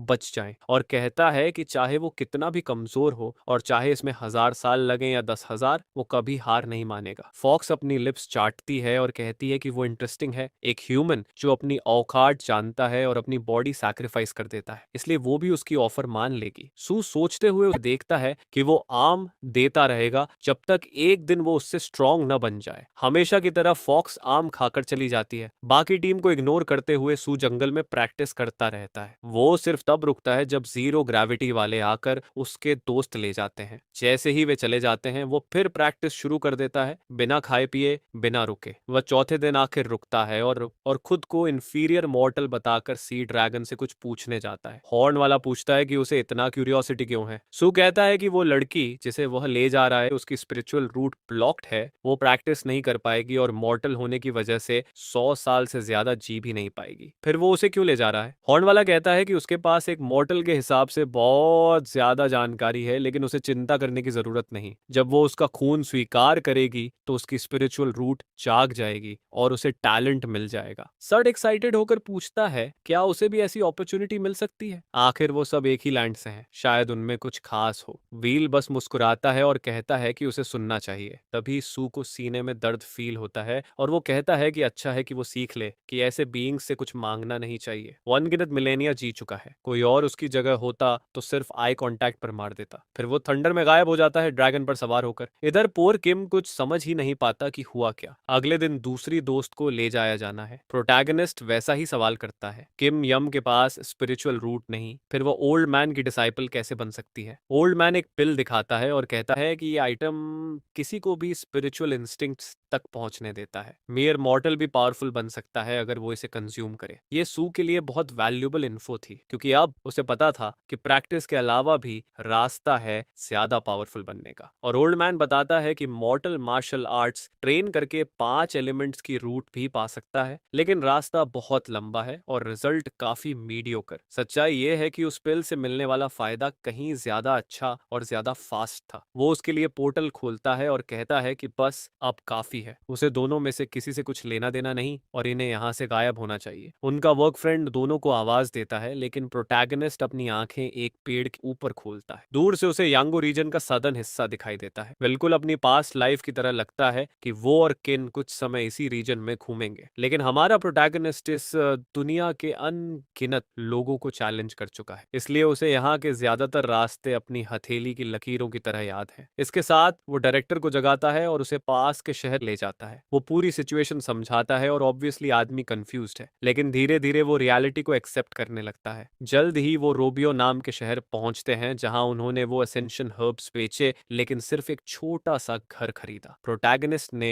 किम को उस दुनिया की लैंग्वेज सिखाई, माउंटेन डिस्ट्रक्शन टेक्निक सिखाई जो उसने अपनी सेकंड रिग्रेशन में बनाई थी, एक पुरानी टेक्निक को मॉडिफाई करके। ये सब किम की एबिलिटीज के हिसाब से बेहतर फिट करने के लिए किया, लेकिन थोड़ा प्रैक्टिस करने के बाद ही सू को लगने लगा कि ये कितना डिमोटिवेटिंग है। किम ने मार्शल आर्ट्स सीखने के सिर्फ 3 महीनों में 3 फ्लावर्स का लेवल हासिल कर लिया, जबकि वो खुद, जिसने 2 पूरी जिंदगियां प्रैक्टिस की, मुश्किल से पहला स्टेज छू पाया। किम एक्साइटेड होकर खड़ा होता है और कहता है कि उसे लगता है अब वो सेयो को हरा सकता है। प्रोटैगनिस्ट मुस्कुराता है, सोचता है कि ये वैसा यानो बिल्कुल नहीं है जिसे वो अपनी पास्ट लाइफ में भाई मानता था। ये आदमी मेंटल तौर पर उससे सैकड़ों साल छोटा है। सच ये है कि इस पल सू डायरेक्टर किम का जैसे ग्रेट ग्रेट ग्रैंडफादर बन चुका है। इस जीवन में वो इस आदमी के साथ कदम नहीं मिला पाएगा। थकी उसे किताब देता है और कहता है कि अब से उनकी जिंदगियां अलग होंगी। किम थोड़ा कंफ्यूज्ड है और पूछता है कि सू क्या कह रहा है, क्या उसने कुछ गलत किया है, अलग होने की जरूरत क्यों है। प्रोटैगनिस्ट का रीजन ये है कि फर्स्ट रिग्रेशन में यानो मार्शल अलायंस का लीडर बना और आखिर में उन्हीं लोगों से हार गया। सेकंड रिग्रेशन में भी सच यही था, उसने एडवांस टेक्निक्स बनाई और ज्यादा प्रैक्टिस की, मार्शल आर्ट्स की लिमिट तक पहुंच गया, लेकिन वो मार्शल आर्ट्स से उन्हें हरा नहीं पाया और कल्टीवेशन पर ध्यान देने के लिए मार्शल आर्ट्स को छोड़ना पड़ा। उसे पता है कि यानो के साथ ऐसा ही फिर होगा अगर वो सारी जिंदगी उसके साथ रहा, और उसका निराश चेहरा फिर देखने से बचने के लिए वो कहता है कि इस लाइफ में वो खुद इन लैंड्स पर घूमकर अपनी स्किल्स को इम्प्रूव करेगा। लेकिन किम पूछता है कि वो योनो के बिना कैसे जिएगा। प्रोटैगनिस्ट कहता है कि उसकी पास जो मार्शल स्किल्स हैं वो उसे स्ट्रांग बनने के लिए काफी हैं। वो कम्युनिकेट करना, लिखना, लड़ना सब जानता है। वो मार्शल पीक का आर्टिस्ट था, इसलिए उसे किसी बात की चिंता नहीं। किम कहता है कि उसे समझ आता है, लेकिन वो उस इकलौते शख्स से अलग नहीं होना चाहता जिसे वो अपनी होमलैंड से जानता है। एसआईओ कहता है कि वो समझता है और फिर वादा करता है हर 2 साल उसी दिन वो इसी घर में मिलेंगे, और इसके साथ डायरेक्टर को मनाने के बाद वो चला जाता है। ब्लू स्काई के नीचे एक आदमी भाला पकड़े उसे रुकने को कहता है और पूछता है कि उसे हॉल ऑफ 8 रिस्पेक्टेड में क्या काम है। सू कहता है वो ड्यूअल मांगने आया है। आदमी हंस पड़ता है और कहता है कि कोई यहाँ ऐसे ही घुसकर ड्यूअल नहीं मांग सकता, लेकिन उसी पल सू उस पर सोर्ड से अटैक कर देता है और उसी सेकंड उस आदमी का स्पीयर फटकर टूट जाता है। फिर सू पूछता है कि क्या वो सच में किसी आम इंसान जैसा दिखता है। सू कसम खाता है कि इस लाइफ में वो स्ट्रांग बनने के लिए हर संभव कोशिश करेगा। प्रोटैगनिस्ट ऑरा को फार्म करना शुरू कर रहा है। पहली लाइफ में वो भूखा रहा, दूसरी लाइफ में भी भूखा रहा और शायद इस बार भी भूखा रहेगा, लेकिन कम से कम इस बार वो रास्ते में कुछ लोगों को ह्यूमिलिएशन देगा। जैसे ही वो हॉल के पास पहुंचते हैं, हो की यंग लड़की कहती है कि लीडर उसका इंतजार कर रहा है। वो छोटे कॉरिडोर से गुजरते हैं और सामने बॉस के पास पहुंचते हैं। सब उसे देखते हैं। बूढ़ा आदमी हंसता है और कहता है कि वो सोच रहा था ये कौन विजिटर है जो फर्स्ट डिग्री मार्शल आर्टिस्ट जैसा लग रहा है। उसने नहीं सोचा था कि वो इतना यंग लड़का होगा। प्रोटैगनिस्ट बस झुककर अपना परिचय देता है और हॉल के लीडर्स को रिस्पेक्ट दिखाता है। आदमी कहता है कि सच में उसमें फॉर्मिडेबल पावर लगती है और उसके अनुसार भी सब ठीक है। वो बस चाहता है कि सू इस इनएक्सपीरियंस्ड लड़के को कुछ टीचिंग्स दे। उस पल बूढ़ा आदमी एक नुनचाकू निकालता है जिसके सिरे पर शार्प टिप है, जबकि यन साइड से मूव करने को तैयार है। चीफ आगे बढ़ता है, नुनचाकू घुमाते हुए कहता है कि चूंकि सू स्टॉल कर रहा है तो वो पहले करेगा। आइटम ऑरा से घिरा है और सीधा प्रोटैगनिस्ट की आंख पर जाता है, लेकिन वो अपनी सोर्ड निकालता है, एक अपवर्ड कट करता है और अटैक को रीडायरेक्ट कर देता है। शाओलिन मंक्स शॉक्ड हैं कि उसने चीफ का अटैक रिफ्लेक्ट कर दिया। चीफ अब अरीना में घूम रहा है और कहता है कि लड़का सच में सोर्ड के साथ एकाकार होने वाले लेवल पर पहुंच गया है। लगता है है वो अपने पहले स्टेज से आगे बढ़ने वाला है। प्रोटैगनिस्ट कहता है कि लीडर भी सोर्ड के साथ एकाकार लगता है, उसने इस एक मूव से ही बहुत कुछ सीख लिया। चीफ हंसता है और कहता है कि ये फनी है कि वो इतने यंग होकर भी उसी लेवल पर है। सच में लड़का जीनियस है। लेकिन प्रोटैगनिस्ट जीनियस शब्द पर हंस देता है, असल में वो इसे कॉम्प्लीमेंट भी नहीं मान पाता। सब उसे देखते हैं, सोचते हैं उसकी मार्शल स्किल कितनी इंप्रेसिव है जिसे हासिल करने में लोगों को दशकों लग जाते हैं। वो इसे 30 से पहले हासिल कर चुका है। वो चीफ को उसकी तारीफ के लिए थैंक्स कहता है, लेकिन सू सोचता है कि आखिर में वो इस दुनिया के अनगिनत टैलेंटलेस लोगों में से एक ही है। फिर भी बिना मार्शल टैलेंट, बिना चोजन वन हुए वो उस मार्शल फीट तक पहुंच गया है जो उसे अब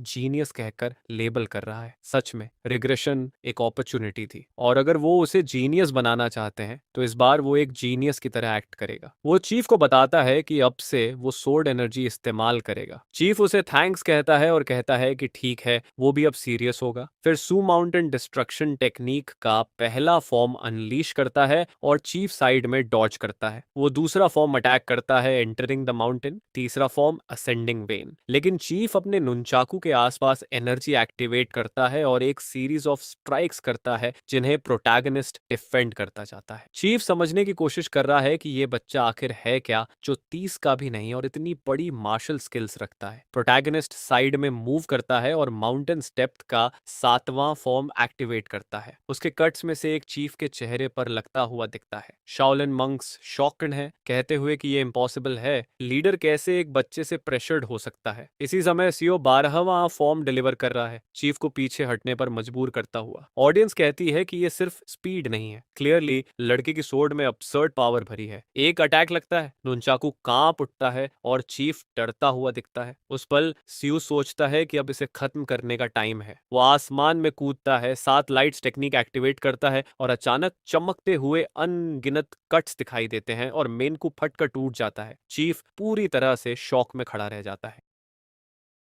शोलिंग मुंह खुला छोड़कर खड़ा था और उसी समय वो लड़का सीधे जमीन पर गिर गया और बोला कि वो हार गया। सू तुरंत झुककर थैंक यू बोला इस मौके के लिए। वो मुड़कर चल दिया। सब लोग शौक में थे। वो सेक्ट के बीचों बीच से निकल गया और सब धीमे धीमे फुसफुसाकर बातें कर रहे थे। कम से कम उसे इस वजह से कोई अटैक नहीं झेलना पड़ा। एप का घर एक ऑर्थोडॉक्स सेक्ट था तो वहां ट्रेडिशनल तरीके और मॉरल कोड फॉलो किए जाते थे, लेकिन सू तो अनऑर्थोडॉक्स सेक्ट में जाना चाहता था, बेसिकली उन आउटला ग्रुप्स में। इस लाइफ का पहला गोल था हर जगह घूमना और उस माउंटेन पर मार्शल पीक तक पहुंचना। प्रोटैगनिस्ट बताता है कि उसने सूकिंग रीजन के कई मीडियम साइज शहरों में घूम घूम कर लड़ाइयां की थी। इनमें से वो उमूल सेक्ट और हयांग सेक्ट में हार गया था, जीत नहीं पाया, लेकिन गौजू और यांगो में जीत मिली। और अब वो होजिन सेक्ट में था जहां उसने पर्पल रोब वाले कैप्टन को एक कट मारा और वो पीछे उड़कर कमरे के पीछे की तरफ बेहोश गिर पड़ा। बूढ़ा आदमी हंसता है और कहता है कि यही वो फर्स्ट क्लास मार्शल आर्टिस्ट है जो इतने सारे जगहों को चैलेंज करता घूम रहा है। सच में लड़का काफी स्किल्ड है। सू थैंक यू बोलता है कि इन फाइट्स की वजह से उसे बहुत कुछ सीखने मिल रहा है। लेकिन तभी लैम्प ग्रुप आ जाता है और उनके चीफ कहता है कि अब उसे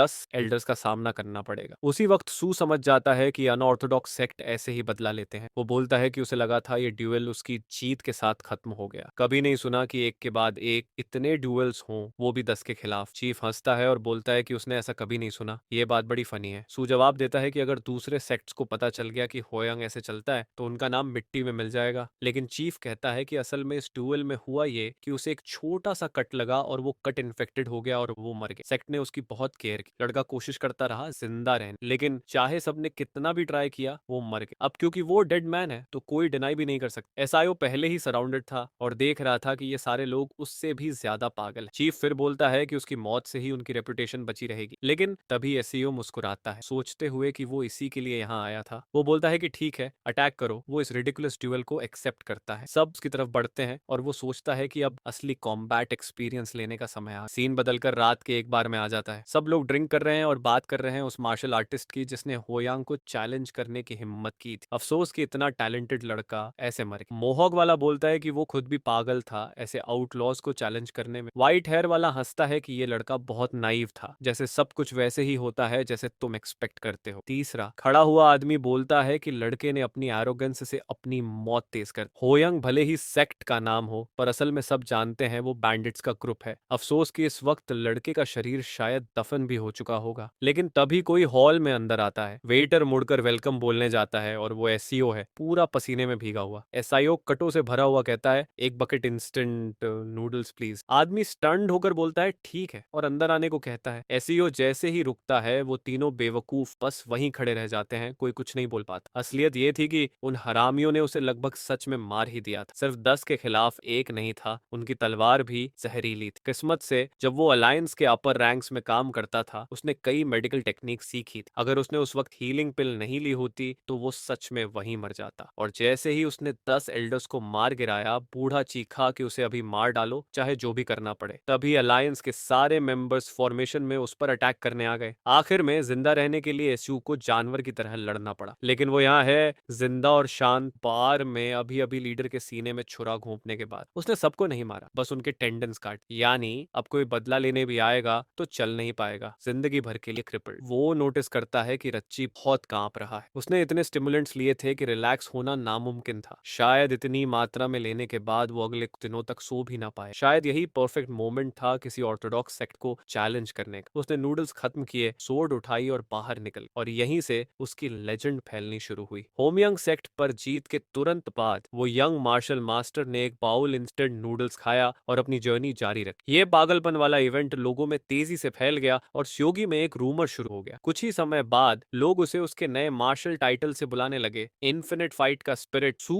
योहान नाम में स्वैग था। Spirit of infinite fight. वो घूम घूम कर लड़ता था। रिस्पेक्ट। प्रोटैगनिस्ट जानता था कि उसमें ज्यादा टैलेंट नहीं है, उसका गोल था मार्शल पीक तक पहुंचना और जितना आगे जा सके। इसलिए उसे लगातार लड़ना था, बार बार लाइफ और डेथ के बीच की लिमिट को चैलेंज करना था। एक ऑर्डिनरी मैन के लिए टैलेंट की दीवार तोड़ने का एक ही तरीका था, पागल। जिनमें पोटेंशियल नहीं था वो इंसैनिटी को ही अपनाते थे। इसी तरह एक टैलेंटलेस मैन भी जीनियस की पावर पा सकता था। और ऐसे ही उसने यांगो की कई रीजन्स घूमी, रोज दर्जनों ड्यूल्स लड़े, ऑर्थोडॉक्स और अनऑर्थोडॉक्स दोनों सेक्ट्स के साथ। 5 साल बीत गए। एक दिन कोर्टयार्ड के बीचों बीच एक एक्सप्लोजन। प्रोटैगनिस्ट उछला, माउंटेन डिस्ट्रॉइंग टेक्निक एक्टिवेट करते हुए। उसकी क्यू स्मूथ भी थी और डिस्ट्रक्टिव। ये टेक्निक आसमान के दिल जैसी थी। स्वॉर्ड की क्यूई लाइंस का रूप ले रही थी, जो सिर्फ पीक पर पहुंच चुके लोग ही कर सकते थे। कुछ पल के लिए भी ये फॉर्म बनाए रखना उसके दिमाग को थका देता था, लेकिन अगर वो ये अचीव नहीं कर पाया तो उसके ड्रीम्स पूरे नहीं होंगे। तभी पीछे से कोई एक स्वॉर्ड स्ट्राइक करता हुआ आया। सू मुड़ा, उसने अटैक डिफेंड किया, एनर्जी ब्लेड पर ही डिसिपेट हो गई और पूरा जगह फट सा गया। बेचारा बंदा दीवार से जा टकराया और समझ गया कि जिस सोर्ड की को बनाए रखने में वो जान लगा रहा था, वो एक ही अटैक में टूट गई। फिर स्मोक से कोई बाहर आता है, बोलते हुए कि इन्फिनिट फाइटिंग स्पिरिट सेइयो से उसे और उम्मीद थी, लेकिन इस बार वो जीत गया था। ये डायरेक्टर किम था, वो मैन जो हेवेंस के नीचे सबसे स्ट्रॉन्ग माना जाता था। प्रोटैगनिस्ट उठा और समझ गया कि ये आदमी सच में बॉर्न टैलेंट। उसने दोस्त को बधाई दी कि वो पिछली बार से कहीं ज्यादा स्ट्रॉन्ग हो गया है। सियो ने नोटिस किया कि इस आदमी ने 5 साल में स्केलेटल रिकंस्ट्रक्शन तक कर ली। वो अपने हाथ को देखता है और सोचता है कि वो 5 साल क्या कर रहा था। वो अभी भी फर्स्ट डिग्री मार्शल आर्टिस्ट ही था। सच में टैलेंट की कमी इंसान को सबसे बुरा फील कराती है। कुछ देर बाद डायरेक्टर बोलता है कि 5 एनर्जीज की कन्वर्जन तक पहुंचने के बाद उसे कुछ समझ आया। वो यांगो का सबसे स्ट्रॉन्ग मैन बन चुका था और कोई भी उसका एक अटैक भी झेल नहीं सकता था। इसलिए सबसे ताकतवर मैन होने के नाते वो एक ऑर्गेनाइजेशन बनाना चाहता था और उसे एक सीट ऑफर करना चाहता था। सू ने बीच में बोलकर कहा कि वो ठीक है, वो उसी तरह जीना पसंद करता है जैसे अब तक जी रहा था, ये याद रखते हुए कि ये मैन हर जन्म में अलायंस का मास्टर बनने में ऑब्सेस्ड हो जाता। अगर वो ये ऑफर एक्सेप्ट कर लेता तो वो वाइस लीडर बन जाता, पर रियल में उसे स्ट्रैटेजिस्ट जैसा काम ही करना पड़ता, जो वो अपनी पिछली पूरी लाइफ में कर चुका था। और अब उसमें उसकी कोई इंटरेस्ट नहीं, क्योंकि उसका हर सेकंड मार्शल पीक तक पहुंचने की प्रैक्टिस के लिए बहुत प्रेशियस। काफी कोशिश के बाद सू ने ऑर्गेनाइजेशन का ऑफर डिक्लाइन कर दिया, लेकिन फिर किम इंसिस्ट करने लगा कि अगर वो एसोसिएशन का हिस्सा नहीं बनना चाहता तो कम से कम 1-on-1 लेसन्स ले। सू ने सिंपली जवाब दिया कि डायरेक्टर चाहे जो भी ऑफर दे वो एक्सेप्ट नहीं करे, और रीजन बिल्कुल साफ था। वो इस मैन से 2 जन्मों में जितना पॉसिबल था सब सीख चुका था। अब उसे जो चाहिए था वो था रियल। उसे याद आया कि पिछली लाइफ में यिन वू ने कहा था कि फर्स्ट स्टेजेस के एंड पर जितनी ज्यादा रियल लड़ाइयां लड़ सको उतना अच्छा है। इसलिए इस लाइफ में उसने सोचा कि वो बस दूर से अपने दोस्त सागा को देखेगा और खुद अपनी एंडलेस जर्नी फाइट्स के लिए अकेले कंटिन्यू करे। और ऐसे ही 20 साल बीत गए। किम उसी घर के सामने पहुंचा और बोला कि इस बार वो फीका लग रहा है। उसी पल सीओ को रियल में समझ आया कि उसका टैलेंट सच में ऐसे इंसान का है जिसे आसमानों ने छोड़ दिया है। किम ने कहा कि इन्फिनिट ट्रेनिंग के बाद भी वो अपनी शक्ति को ज्यादा बढ़ा नहीं पाया। एसआईओ ने कहा कि उसकी ब्लेड एनर्जी की नॉलेज उसके लेवल के किसी भी मार्शल आर्टिस्ट से आगे है। फिर भी मार्शल आर्ट्स के पीक पर पहुंच चुके किसी के खिलाफ वो 3 अटैक से ज्यादा टिक नहीं पाता। किम ने ठुड्डी खुजाते हुए कहा कि ये अजीब है, वो तो लगभग स्वॉर्ड के साथ एक हो चुका था, फिर वो मार्शल पीक तक कैसे नहीं पहुंचा। इतना एक्सपीरियंस होने के बाद उसे ये आसानी से अचीव करना चाहिए था। सू ने मन में सोचा कि उसे ये पहले से पता था, यही उसके टैलेंट की लिमिट थी। एक ऐसा मैन जिसे सच में आसमानों ने छोड़ दिया था। उसकी नाक से खून बहने लगा और उसने कहा कि वो इस टेक्निक को आधा दिन तक ही एक्टिव रख सकता है। शायद अगर वो इसे पूरे दिन तक एक्टिव रख पाए तो रास्ता मिल जाए। लेकिन किम ने एक किताब उठाई और कहा कि वो उसके लिए बेस्ट विश करता है। ये वो सब था जो उसने थोड़े समय तक एक कल्टीवेटर से लड़ते हुए सीखा था। उसने बस इतना किया कि अपनी फिजिकल फॉर्म को मेंटेन कर सका, कुछ मूव्स झेले और अंत में मुश्किल से बच पाया। सू ने किताब की मोटाई देख, ये सच में उनकी कई टेक्निक्स जितनी डेंस। उसने पूछा कि क्या सिर्फ इस इंसान से बच निकलने पर इतना नॉलेज मिल सकता है। किम ने कहा कि कल्टीवेटर्स चलते फिरते नेचुरल डिजास्टर्स होते हैं और ऐसी फोर्स से बचने के लिए डीप अंडरस्टैंडिंग जरूरी है। सू ने उसका शुक्रिया किया और कहा कि वो इसे संभाल कर रखेगा और अगली जनरेशन को पास करेगा। सू ने कहा कि वो अब ऐसी ही और लड़ाई खोजने जा रहा है, बस एक ही बात मांगी कि वो दोनों दोबारा जिंदा मिले। उसने फिर एक हिंट दिया कि मार्शल पीक तक पहुंचने के लिए उसे हर पल अपने दिमाग में हर स्पेशल इंफॉर्मेशन को पकड़े रखना होगा। सी थोड़ा कंफ्यूज्ड हुआ और पूछा इसका मतलब क्या है। किम ने कहा कि फाइट के बीच में वो शायद हर चीज का अवेयर हो जाता है, जैसे कहाँ कदम रखना है, पीछे क्या है, दूसरे दुश्मन कहाँ है, लेकिन ये वो सिर्फ थोड़े समय के लिए कर पाता है। फाइट के कुछ हिस्सों में उसे इसे हर समय एक्टिव रखना होगा। सू कंफ्यूज खड़ा था, वो ऐसा कैसे करेगा? सिर्फ सोर्ड एनर्जी टेक्निक एक्टिव रखना ही उसके सिर को फाड़ देने जैसा लगता है। वो हर पल अपने आसपास की हर चीज को कैसे सिमुलेट करेगा? उसका सिर सच में एक्सप्लोड हो जाएगा। लेकिन किम गायब हो गई। सू को यकीन था कि आसमानों के नीचे सबसे स्ट्रॉन्ग मैन ने उसे ये हिंट किसी कारण से दी है, और उसी दिन से उसने कोशिश शुरू की कि वो अपनी अवेयरनेस और आंख कानों से मिलने वाली सारी जानकारी को हमेशा मेंटेन रखे, हर चीज की स्पेशल पोजीशन को याद रखे। उसकी अवेयरनेस शहर में घूमती हुई लगती थी और वो हर इंसान के कदमों को फील कर सकता था। और फिर वो जंगल में था। 5 साल हो गए थे उसे सोर्ड एनर्जी और स्पेशल अवेयरनेस बनाए रखते हुए, लेकिन हर बार आंखें खोलते ही वह नौजिया और चक्कर से भर जाता। वो सिर्फ विजुअल जानकारी ही नहीं बल्कि हर वक्त सारे साउंड्स भी अब्सॉर्ब कर रहा था। ऐसे में वो कैसे लड़े जब सामने देखना भी मुश्किल हो गया था। समस्या ये थी कि उसके पास और कोई रास्ता नहीं था। 30 साल में वो हर सेक्ट को घूम चुका था, मध्यम से लेकर बड़े तक, और अब एक भी बचा नहीं था। कभी कभी वो कुछ बैंडिट्स पकड़ता और बाउंटी मनी से जीता, ऐसे दुश्मनों से लड़ते हुए जो हर तरह की गंदी चालें चलते, जबकि वो खुद पूरी तरह टिजी था। तभी एक आदमी झाड़ियों के पीछे से निकला और बोला कि बॉस उसे मिल गया। एक मैन जिसके पीछे ब्लेड थी बोला कि आज ये बच्चा मरेगा, लेकिन सू ने खुद को तैयार किया और कहा कि चाहे वो मरे भी वो इस रास्ते पर चलता ही रहेगा। और ऐसे ही 15 साल और बीत गए। हैरान होकर उसने कहा कि वो सच में बच गया। किम चेहरा को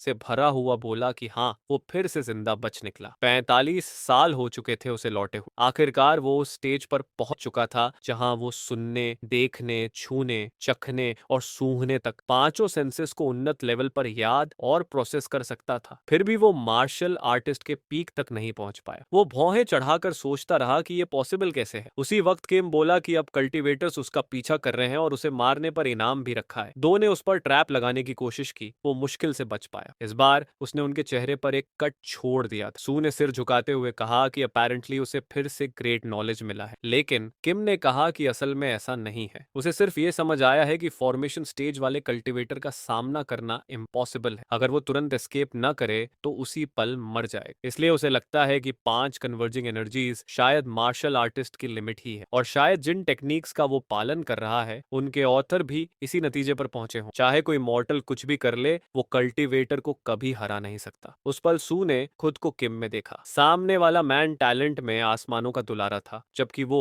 खुद छोड़ा हुआ, पर सिचुएशंस काफी सिमिलर लगी। अजीब था कि उनके रास्ते इतने अलग होते हुए भी अब इतनी सिमिलैरिटी थी। उसने किम से कहा कि वो बहुत कंफ्यूज और समझ नहीं पा रहा कि वो नेक्स्ट लेवल तक क्यों नहीं पहुंच पा रहा। किम ने माफी मांगते हुए कहा कि ये सच में अजीब है। वो स्वॉर्ड की एनर्जी सिमुलेट कर सकता है, उसकी पांचों सेंसेस पीक पर हैं, फिर भी आगे नहीं बढ़ पा रहा। उसी पल जैसे हमेशा उसने ड्यूएल ऑफर की। शायद इस तरह उन्हें कुछ समझ आए। बहुत वक्त हो गया था इस तरह प्रैक्टिस किए हुए। चांदनी में जंगल के बीच नीचे एक एक्सप्लोजन हुआ और सू ने सोचा आखिर प्रॉब्लम क्या है। किम ने बस इतना कहा कि उसे मार्शल आर्ट्स के पीक पर कई साल पहले ही पहुंच जाना चाहिए था। सू फिर जानना चाहता है कि इसका मतलब क्या है और क्यों उसके साथ ऐसा हो रहा है। किम कहता है कि बिना टैलेंट के भी ये अब तक हो जाना चाहिए था, शायद उसे सिर्फ एक कैटलिस्ट चाहिए। सू पूछता है कि उसका मतलब क्या है। वो समझाता है कि एक स्ट्रॉन्ग विल या इमोशन, कोई इवेंट जो उसे नेचुरल लिमिट से आगे ले जाए और उसकी कंसंट्रेशन और टैलेंट को सरपास कर। लेकिन सू पेशेंस खो देता है और बोलता है कि साफ साफ बताओ इसका मतलब क्या है। पिछले 50 साल से उसने सिर्फ लड़ाई ही की है, उसे कितना डेस्परेट होना पड़ेगा। वो अपनी जिंदगी भर डेस्परेटली स्ट्रगल करता रहा है इस लेवल को तोड़कर अगले पीक तक पहुंचने की। उसने अपने शरीर की सारी एनर्जी एक्टिवेट कर दी थी और यहाँ तक कि वो स्वॉर्ड के साथ सोता था ताकि एनर्जी एक्टिव रहे। उस समय वो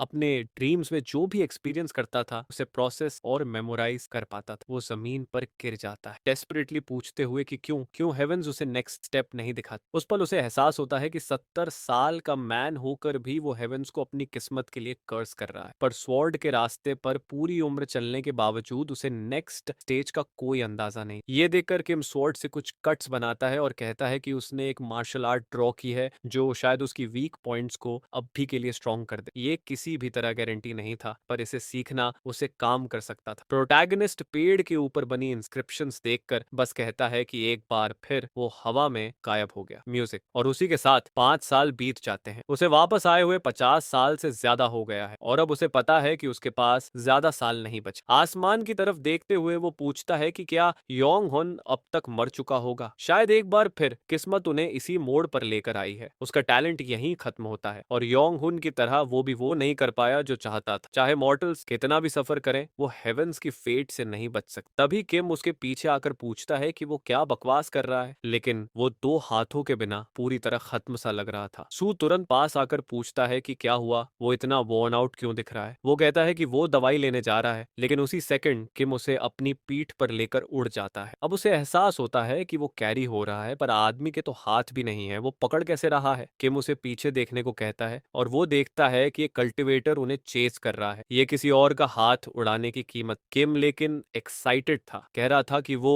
यॉन हू ने आखिर एक कल्टीवेटर को इतना डैमेज दे पाया कि वो खुद हंटेड हो गया। उसने आखिर वो स्टेज ग्लिम्स कर ली जो 5 एनर्जीज की कन्वर्जन के बाद आती। अब उसे अपनी आंखों से पता है कि एक मार्शल आर्टिस्ट की लिमिट क्या है। उसी समय ऊपर एक एनर्जी बॉल बनती है और वो कहता है कि उसने ये पाने के लिए अपनी लाइफ फोर्स तक रिस्क कर दी। सो समझ जाता है कि ये स्ट्रेंथड क्या है और उसी पल वो ये एनर्जी अटैक भेजता है, कहते हुए कि उसने इसी से एक कल्टीवेटर का हाथ उड़ाया था। एनर्जी बॉल घर पर गिरती है और आधा जंगल उड़ जाता है। वो सू को कहता है कि देखो, ये उसकी पूरी उम्र की मार्शल आर्ट्स प्रैक्टिस का नतीजा है। प्रोटैगनिस्ट एक पल को बस सोचता है कि ये वही घर है जो उसने 50 साल पैसे बचाकर बनाया था। किम उसे देखने को कहता रहता। वो इसलिए इस जगह भागा था ताकि उसका दोस्त सब कुछ देख सके। वो चाहता था कि उसका लेगेसी सू के हाथों में जाए। सू को गुस्सा आता है, पर वो चुप रहकर इस मार्शल परफॉर्मेंस को ऑब्जर्व करता है। 3 मंजिला घर पूरी तरह गायब हो जाता है। शुक्र है कि कोई सर्वेंट्स नहीं थे, वरना सब सेकंड में मर जाते। हर हिस्से पर काउंटलेस कट्स बने हुए थे। वो एनर्जी बॉल असल में अनगिनत प्लेट्स का कंसंट्रेशन, ये सच में अनबिलीवेबल फोर्स, किसी भी मार्शल आर्ट से कहीं ज्यादा जो किम ने कभी दिखाई। किम भागता हुआ कह रहा था कि इसी से उसने उस आदमी का आर्म डिस्ट्रॉय किया था। पहले उसे एम्बुश में रखकर लीथल अटैक करना पड़ता था, लेकिन अब वो सामने से लड़ सकता था। जैसे ही उसने ये कहा, एनर्जी डिसिपेट हो गई और दोनों नीचे गिरने लगे। जंगल में एक और एक्सप्लोजन, सारी ट्रीज उड़ गई। किम एगनाइज करते हुए कहता है कि इन टेक्निक्स को मत भूल, ये उसकी जिंदगी की अचीवमेंट्स थी और वो चाहता था कि ये अगली जनरेशंस को मिल। सियो कहता है कि वो समझ गया है और उसे चुप रहकर अपनी जान बचाने पर ध्यान देना चाहिए। तभी ऊपर किसी पेड़ से आवाज आती है कि आखिर उन्होंने उस फाइनल मार्शल मास्टर को उसकी फाइनल फॉर्म में ढूंढ ही ली। अफसोस कि वो ऐसी खराब जगह भाग आया। वो सिविलियन को बताता है कि ये आदमी क्रिमिनल है जिसने कल्टीवेटर्स के खिलाफ कई क्राइम्स किए हैं, इसलिए इसे यहीं छोड़ देना बेहतर है। सू पूछता है कि क्या वो उसे पनिश करने आया है। आदमी बस ये जानना चाहता है कि क्या वो किसी तरह एलाइज है, लेकिन उसी सेकंड प्रोटैगनिस्ट किम को पीठ पर लेकर भागने लगता है। दूर से वो आदमी बस कहता है कि ये इनसिग्निफिकेंट है, उसे अपने फ्रेंड की ताकत समझ जानी चाहिए थी, पर अगर ऐसा है तो वो इसे एंटरटेनमेंट समझेगा और उसे जितना भागना है भागने दे। पर्पल एनर्जी फैलती है और सूप पीछे देखता है तो ढेर सारे ज़ॉम्बीज, कुछ दूसरे मरे हुए लोगों की बॉडीज। प्रोटैगनिस्ट भागता रहता है सोचते हुए कि वो इस उम्र में इस सब के लिए बहुत बूढ़ा है। भागते हुए वो कहता है कि उसके दोस्त को फाइनल मार्शल मास्टर नाम मिला है, ये सच में यूनिक। उसका दोस्त उस नाम के साथ और वो इन्फिनिटिव फाइटिंग स्पिरिट के साथ ज़ॉम्बीज से भाग रहे हैं, ये सच में अजीब हालात थे। वो भागते हुए कहता है कि उसका दोस्त जाग जाए और कुछ बोले। एक जंबी मॉडर्न कपड़े पहने पास आया, लेकिन उसके गले पर एक कट लगा और वो बाकी के ऊपर गिर पड़ा। सो भागता रहा, कहता हुआ कि ये काम तो किम का था, उसे अपनी पीठ पर उठाने का। भागना चलता रहा और ज़ॉम्बीज रिलेंटलेस पीछा करते रहे। प्रोटैगनिस्ट ने हार नहीं मानी और बस भागता रहा। सुबह बीती, रात गई और उसे पता नहीं चला कि सूरज कितनी बार उगा और डूबा। अब वो पहाड़ के किनारे था, कहता हुआ कि ये उसकी सोच से ज्यादा ऊंचा है। तभी उसकी पीठ पर पड़ा आदमी कहता है कि ये डरावना है। एक मीर सिविलियन ने 3 दिन 3 रात इस पीछा करने को सह लिया, पर अब वो और नहीं बच सकता। वो कुछ भी करे कोई फायदा नहीं, फाइनल मार्शल मास्टर पहले ही मर चुका है। सीओ कहता है कि ये तो ऑब्वियस है क्योंकि वो डॉक्टर है। कल्टीवेटर पूछता है कि फिर वो भाग क्यों रहा है, उसे सिर्फ फाइनल मार्शल स्पिरिट में इंटरेस्ट, उसे सू से कोई मतलब नहीं। वो उस लाश को छोड़कर भाग सकता था। सू हंसता है जिससे वो आदमी कंफ्यूज हो जाता है। प्रोटैगनिस्ट सोचता है कि वो सच में बहुत आगे आ चुका है उन टेक्निक्स के साथ जिन्हें उसने सीखा, पूरी जिंदगी प्रैक्टिस की, भले ही हेवेंस ने उसे कोई टैलेंट नहीं दिया। उसका ज्यादातर पावर योंगहुन की टीचिंग से आया था, उसके होम टाउन के आदमी और उसके मार्शल मेंटोर। वो स्वॉर्ड निकालता है और कहता है कि अगर वो उसके दोस्त का सिर लेना चाहता है तो पहले उसका लेना पड़ेगा। आदमी पेशेंस खो देता है और कहता है कि अब किसी को कल्टीवेटर से डर ही नहीं लगता, शायद क्योंकि उसने जिंदगी छोड़ दी है या वो बहुत बूढ़ा है। However it was fine, he would show कि उसके पास इतनी पावर है कि वो मौत से भी ज्यादा पेनफुल दर्द दे सकता है। अचानक सेयो के साइड से 2 आर्म्स निकलकर किम से कनेक्ट हो गए। वो थोड़ा कंफ्यूज्ड होकर पीछे मुड़ा और उस आदमी ने बताया कि ये पैरासाइट्स और अब इन्हें इसकी कीमत चुकानी पड़ेगी कि इन्होंने एक कल्टीवेटर को ह्यूमिलिएट करने की कोशिश की। प्रोटैगनिस्ट बस पीछे मुड़कर कहता है कि वो सब में एक विकेट बास्टर्ड है, जबकि वो आदमी अपने फाइनल मार्शल स्पिरिट को ऑर्डर देता है कि अपने ही डिसाइपल को किल कर। उसी मोमेंट में किम चिल्लाता है और सू पर पहला कट मारता है। सू नीचे झुककर दुश्मन की तरफ देखता है और पूछता है उसमें इतनी हिम्मत कैसे है कि वो ऐसे मैन की लेगेसी को खत्म कर दे, लेकिन वो आदमी बस मुस्कुरा रहा था जबकि किम लगातार अटैक करता जा रहा था। सू थैंकफुल था कि कम से कम ये क्लियर था कि किम मार्शल आर्ट्स यूज नहीं कर पा रहा, वो सिर्फ वो प्योर पावर इस्तेमाल कर रहा था जो उस कल्टीवेटर ने उन आर्म्स के जरिए उसमें भरी। लेकिन ये स्ट्रेंथ और स्पीड उसके बूढ़े शरीर के लिए बहुत ज्यादा अपसर्ड। पूरा शरीर कांप रहा था और कह रहा था कि किम पर स्वॉर्ड उठाना ही अपने आप में एक डिस्ग्रेस, कोई जो आखिर में पहले ही मर चुका है। वो माफी मांगता है सोचते हुए कि उसके पास और कोई रास्ता नहीं है और उसे ये सब जितनी जल्दी हो सके खत्म करना होगा। वो सेलेस्टियल स्काई की 21 माउंटेन कट टेक्निक एक्टिवेट करता है। एक फ्लैशबैक में वो किम से पूछता है कि ये माउंटेन टेक्निक ही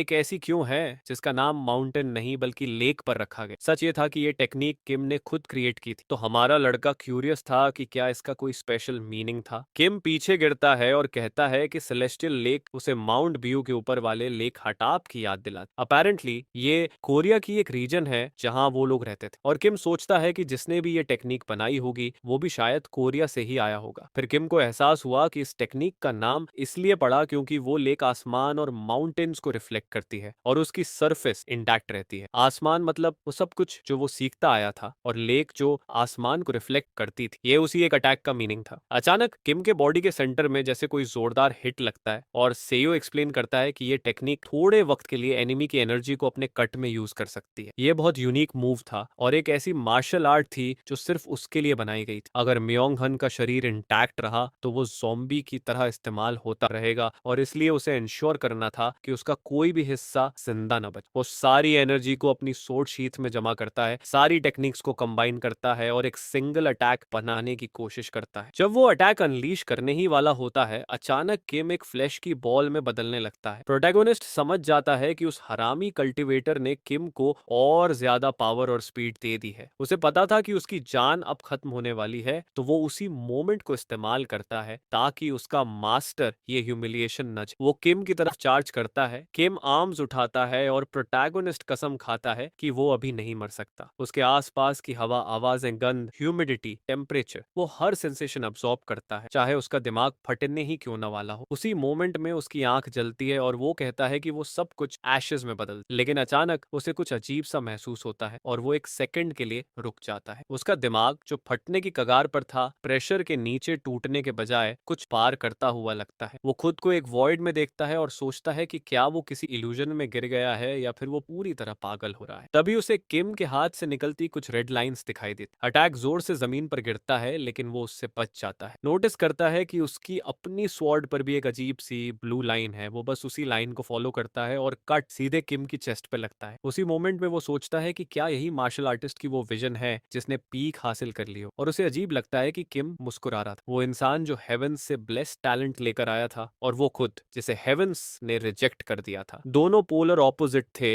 लेकिन एक तरह से काफी सिमिलर, क्योंकि दोनों ने ही पूरी जिंदगी उस फेट से लड़ते हुए बिताई थी जो हेवेंस ने उन्हें दी थी। वो किम को 50 पीसेस में काट देता है और कहता है कि इस मोमेंट में ना कोई जीनियस है ना बोहन, वो बस दो मैन थे जिन्होंने पूरी जिंदगी फेट के खिलाफ लड़ाई लड़ी। एक मर चुका था और दूसरा मौत के दरवाजे पर था। किम पीछे देखता है और ऐसा लगता है जैसे वो पूछ रहा हो कि क्या वो सच में यहीं रुकने वाला है। उसी मोमेंट वो कहता है नहीं और आगे चार्ज करता है, पूरी माउंटेन को उड़ा देता है। जब स्मोक साफ होती है उसे यकीन होता है कि अब एंड आ गया है। कल्टिवेटर नफरत से चीखता है जबकि प्रोटेगोनिस्ट गिरता हुआ कहता है कि अब वो आदमी उसकी लाश को भी पनिश नहीं कर पाएगा। वो अपने मास्टर से कहता है कि वो शांति से रेस्ट। इसी के साथ वो आखिरकार उस मार्शल आर्ट्स लेवल पर पहुंच जाता है जिसे उसने अपनी पूरी जिंदगी चाहा था और इस एंडलेस मेहनत वाली लाइफ को खत्म कर देता है। ये चौथी प्रोग्रेशन, ये चौथी लाइफ बिल्कुल इंसेन, अब तक की बेस्ट। आगे इससे भी बेहतर होगी पता नहीं, लेकिन इतना पता है कि अगले चैप्टर में वो वापस वहीं होगा जहां सब शुरू हुआ था। वो अपने हाथ को देखता है और समझता है कि वो वापस आ गया है। पास्ट लाइफ में वो पहले दिन से आखिरी सेकंड तक लड़ा था और आखिरकार जीत पाया था। वो चिल्लाता है कि आखिरकार उसने मार्शल पीक हासिल कर ली, वो फीट जिसकी उसे जिंदगी भर चाहत। उसी मोमेंट शुरुआत वाला वो बेचारा लड़का फिर से उसे मारने आ रहा होता है। वो हरामी मियोंग हुन पूछता है कि ये पागल आदमी क्या चिल्ला रहा है और कहता है कि ये सब उसकी गलती है, लेकिन प्रोटैगोनिस्ट उस अजीब रेड लाइन को अपने चेहरे की तरफ आते देख लेता है। वो आंखें बंद करके नीचे झुक जाता है जबकि वो आदमी पूछता है कि वो क्या कर रहा है, लेकिन बिना देखे भी वो परफेक्टली समझ सकता था कि मियोंग हुन कहाँ है और क्या करने वाला है। पास्ट लाइफ में भी वो इस आदमी के अटैक आंखें बंद करके डॉज कर लेता था, लेकिन तब वो उसकी फ्यूचर ट्रैजेक्टरीज प्रिडिक्ट कर रहा था डेकेड्स की मार्शल आर्ट्स एक्सपीरियंस की वजह से। लेकिन अब ये कुछ और था, जैसे उसे पहले से सब दिख रहा था। बिना आंख खोले उसे पूरा अंडरस्टैंडिंग था कि वो आदमी कहाँ है और क्या कर रहा है। इसलिए कहते हैं कि चाहे जितने भी फर्स्ट लेवल मार्शल आर्टिस्ट हों, वो कभी मार्शल मास्टर को नहीं हरा सकते। मार्शल मास्टर किसी भी कमजोर इंसान के अटैक की पूरी ट्रेजेक्टरी देख सकता है। ऑब्वियसली कोई भी लोअर लेवल का लड़का जीरो चांस रखता है। अब इंस्टिंक्टिवली उसे मियोंग हुन पर कई ओपनिंग्स दिख रही थी। हर लाइन ये दिखाती थी कि वो कहां से अटैक कर सकता है और रेड लाइंस ओपोनेंट के अटैक्स को पढ़ने में मदद कर रही थी। शायद इसलिए कि उनके लेवल का फर्क बहुत पड़ा था, उसे इतनी ओपनिंग्स दिख रही। लेकिन थोड़ी ही एनालिसिस के बाद उसकी नाक से खून निकलने लगता है। उसका दिमाग जल रहा था और वो सोचता है कि शायद यही इस टेक्निक की कीमत। मियोंग हुन एक के बाद एक पंचेस फेंकता है, कहता है कि वो हरामी है जिसने लगभग सबको मार ही डाला था, लेकिन प्रोटैगोनिस्ट बस उसकी गर्दन के पीछे एक हिट मारता है और वो जमीन पर गिर जाता है। सू अपना हाथ सिर पर रखकर खड़ा है जबकि किम पूछता है कि वो क्या कर रहा है। द प्रोटैगनिस्ट वहां दर्द से तड़प रहा था, जबकि लड़कियों में से एक पूछ रही थी कि उसे चोट लगी क्या, वो ठीक है या नहीं। वो शॉक था कि मियोंग हन जैसा कमजोर इंसान होने के बावजूद इतनी कम देर इस टेक्निक को यूज करने पर भी दर्द इतना ज्यादा कैसे हो गया। सीक्वेंस वही यूजुअल था। उसने सबको शांत किया, उन्हें केव में लेकर गया और कुछ फ्रूट्स पका कर खिलाए। सब लोग कैंप फायर के आसपास सो गए और रात हो। बाहर सू प्रैक्टिस कर रहा था, यहाँ तक कि एक लीफ को एक छोटा सा ट्विग से काट दिया। वो ये सब बिना कीवी यूज किए ट्विग को स्ट्रॉन्ग बनाए कर रहा था। अब उसे समझ आया कि रेड मूवमेंट की प्रेडिक्शन है और ब्लू टारगेट तक पहुंचने का रास्ता। इस टेक्निक का यूज करके वो किसी भी ओपोनेंट या किसी भी चीज की मूवमेंट देख सकता है। अब उसे समझ आया कि किम का पांचों सेंसेस की मेमोरी से क्या मतलब था। उसके दोस्त ने उसकी विजन और बाकी सेंसेस को ऐसे स्ट्रॉन्ग करवाया था ताकि वो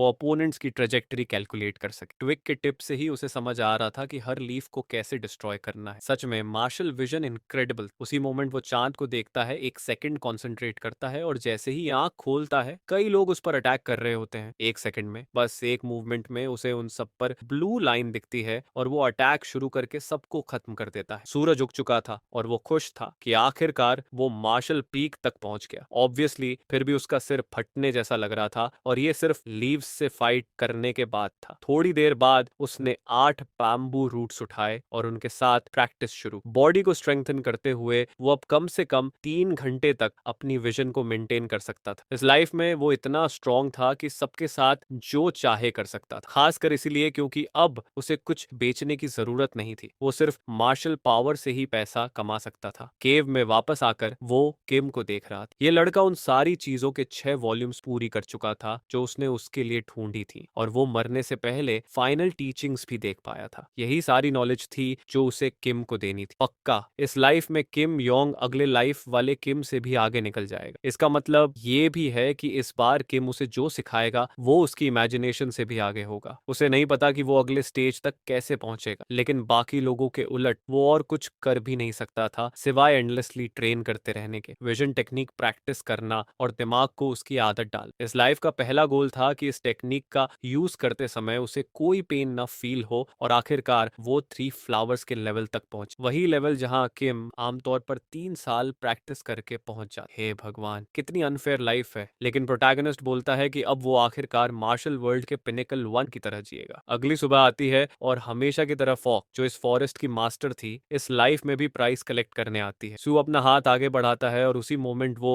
क्यूरियस हो जाता है। अगर वो फॉक्स को देखे तो कितनी रेड लाइंस दिखेंगी, लेकिन उसके देखने से पहले ही फॉक्स की ग्लेयर एक रेड शॉकवेव जैसा दिखाती। वो कंफ्यूज हो जाता है कि ये क्या हुआ, और तभी फॉक्स उसका हाथ काट लेती है। हाथ कट रहा था, लेकिन उससे ज्यादा क्यूरियोसिटी इस बात की थी कि पूरा दृश्य अचानक रेड कैसे हो गया। कुछ दिन बाद फ्लोटर्स फिर आ गए और वो फिर से डर गए। वो कहीं भी देखता बस रेड एनर्जी की धार फैलती दिखती। यही अंतर था मार्शल आर्टिस्ट और कल्टिवेटर में, जिस बारे में किम इतना बोलता था। बिल्कुल भी कोई ओपनिंग नहीं थी। सच में सबसे पावरफुल मार्शल आर्टिस्ट भी सबसे कमजोर कल्टिवेटर के सामने स्ट्रगल करेगा। कुछ दिन बाद उसने सी के मास्टर से एक सवाल पूछने का फैसला किया। वो हम्बली अपना परिचय देता है और कहता है कि उसे कुछ जानना है। व्हील पूछता है कि क्या, और प्रोटैगनिस्ट उसे उस अजीब रेड एनर्जी की स्फीयर के बारे में बताता है जो उसने उन लोगों के आसपास देखी थी। व्हील एक्सप्लेन करता है कि उन लोगों के पास एक तरह की कॉन्शियसनेस है। कुछ कहते हैं कि ये डिवाइन पावर जैसा है। सिंपल एक्सप्लेनेशन ये है कि जहां मॉर्टल की कॉन्शियसनेस उसके सिर में फंसी रहती, कल्टिवेटर अपनी कॉन्शियसनेस को आसपास फैलाकर पूरे एरिया को इनगल्फ कर सकता है। और वो कहता है कि एक स्पिरिचुअल बीइंग होने के नाते उसके पास भी ये एबिलिटी है, और वो लड़के की क्यूरियोसिटी सेटिस्फाई कर देता है। क्योंकि वो लोग लोकल लैंग्वेज में बात कर रहे थे। किम, जिसने कुछ सीखा ही नहीं था, पूरी तरह कंफ्यूज। व्हील के जाने के थोड़ी देर बाद बूढ़ा हंचबैक आया, लड़की को उठाया और उन्हें फिर से बाहर फेंक दिया। लेकिन अजीब बात यह थी कि इस बार वो पानी में गिरे। सी अपनी शर्ट निचोड़ते हुए सोच रहा था कि इस बार सब कुछ अलग क्यों हुआ। किम पानी से टेढ़ा मेढ़ा निकलता हुआ पूछ रहा था कि वो लोग कहाँ हैं। ऐसी बस कहता है कि ये जगह बिल्कुल अलग है। चारों तरफ देखकर उसे पता चल जाता है कि ये यांगो लेक है और सिबू के अंगो पास ही होना चाहिए। किम पूछता है कि अब वो क्या करेंगे, लोग कहाँ मिलेंगे। उन्हें कम से कम एक बेस जैसी जगह ढूंढनी होगी जिससे डायरेक्शन मिल सके। उसी समय प्रोटैगनिस्ट उसे लेक के उस पार कोने की तरफ देखने को कहता है। वहां एक छोटा सा टाउन दिख रहा था, तो शायद वहीं उन्हें अपनी जरूरत की सारी इन्फो मिल जाएगी। किम कुछ समझ पाता उससे पहले ही सुआन पानी में कूद चुका था और उसे कह रहा था कि वो यहीं रुक। किम पूछता है क्यों, अपनी भीगी हुई कपड़े मरोड़ते हुए। लेकिन सबसे इंपॉर्टेंट बात ये थी कि अगर मेमोरी सही है, वो जगह कई बैंडिट्स का सेंटर थी। वो अपनी पास्ट लाइफ में भी वहां उन लोगों को साफ करने आया था। उन लोगों का लीडर फर्स्ट डिग्री के फाइनल स्टेज पर था और वाइस लीडर फर्स्ट स्टेज के बीच। बाकी सब छोटे मोटे लोग थे, लेकिन काफी थे। इसलिए उसने अपनी स्वॉर्ड को पॉइजन किया था ताकि आसानी हो। उधर बैंडिट्स में से एक साइड देखकर पूछ रहा था कि ये क्या बकवास है। पानी से अचानक एक बच्चा बाहर आ रहा था। प्रोटैगनिस्ट आगे बढ़ता जा रहा था और वो आदमी उसे रुकने को कह रहा था अगर जान प्यारी है। लेकिन सेयो कुछ कर पाता उससे पहले बच्चा क्लब लेकर उसकी तरफ दौड़ चुका था। प्रोटैगनिस्ट आगे बढ़कर अपने कंधे से उस आदमी की चेस्ट पर जोर से हिट करता है और उसे जमीन पर गिरा देता है। उसी मोमेंट वो उसका वेपन उठाता है और दूसरे आदमी की तरफ पॉइंट करके पूछता है कि उसने कितने लोगों को मारा है। थक कहता है कि वो एक हरामी है और 50 लोगों को मार चुका है। वो बोल ही रहा था कि सेयो उसकी गर्दन काट चुका। बाकी के लोग डर से कांप रहे थे और प्रोटैगनिस्ट बोलता है कि अब से जिसने भी किसी को मारा है वो आगे आए। बैंडिट बेस के दूसरे हिस्से में कुछ औरतें कुछ परोस रही थी। सारे लोग उन्हें ओबे करने को कह रहे थे कि तभी एक रुककर पूछता है कि बाहर क्या हो रहा है। अचानक दरवाजा खुलता है और एसईओ किसी की कटी हुई हेड पकड़ा अंदर आता है। बॉस अपने थ्रोन पर बैठे बैठे बोलता है कि बेस में कोई चूहा घुस आया है और सब हथियार निकाल लें। सू बस ये बोलता है कि इस कमरे में वो कुछ भी पूछने नहीं वाला क्योंकि सब मरने वाले हैं। थोड़ी ही देर में पूरा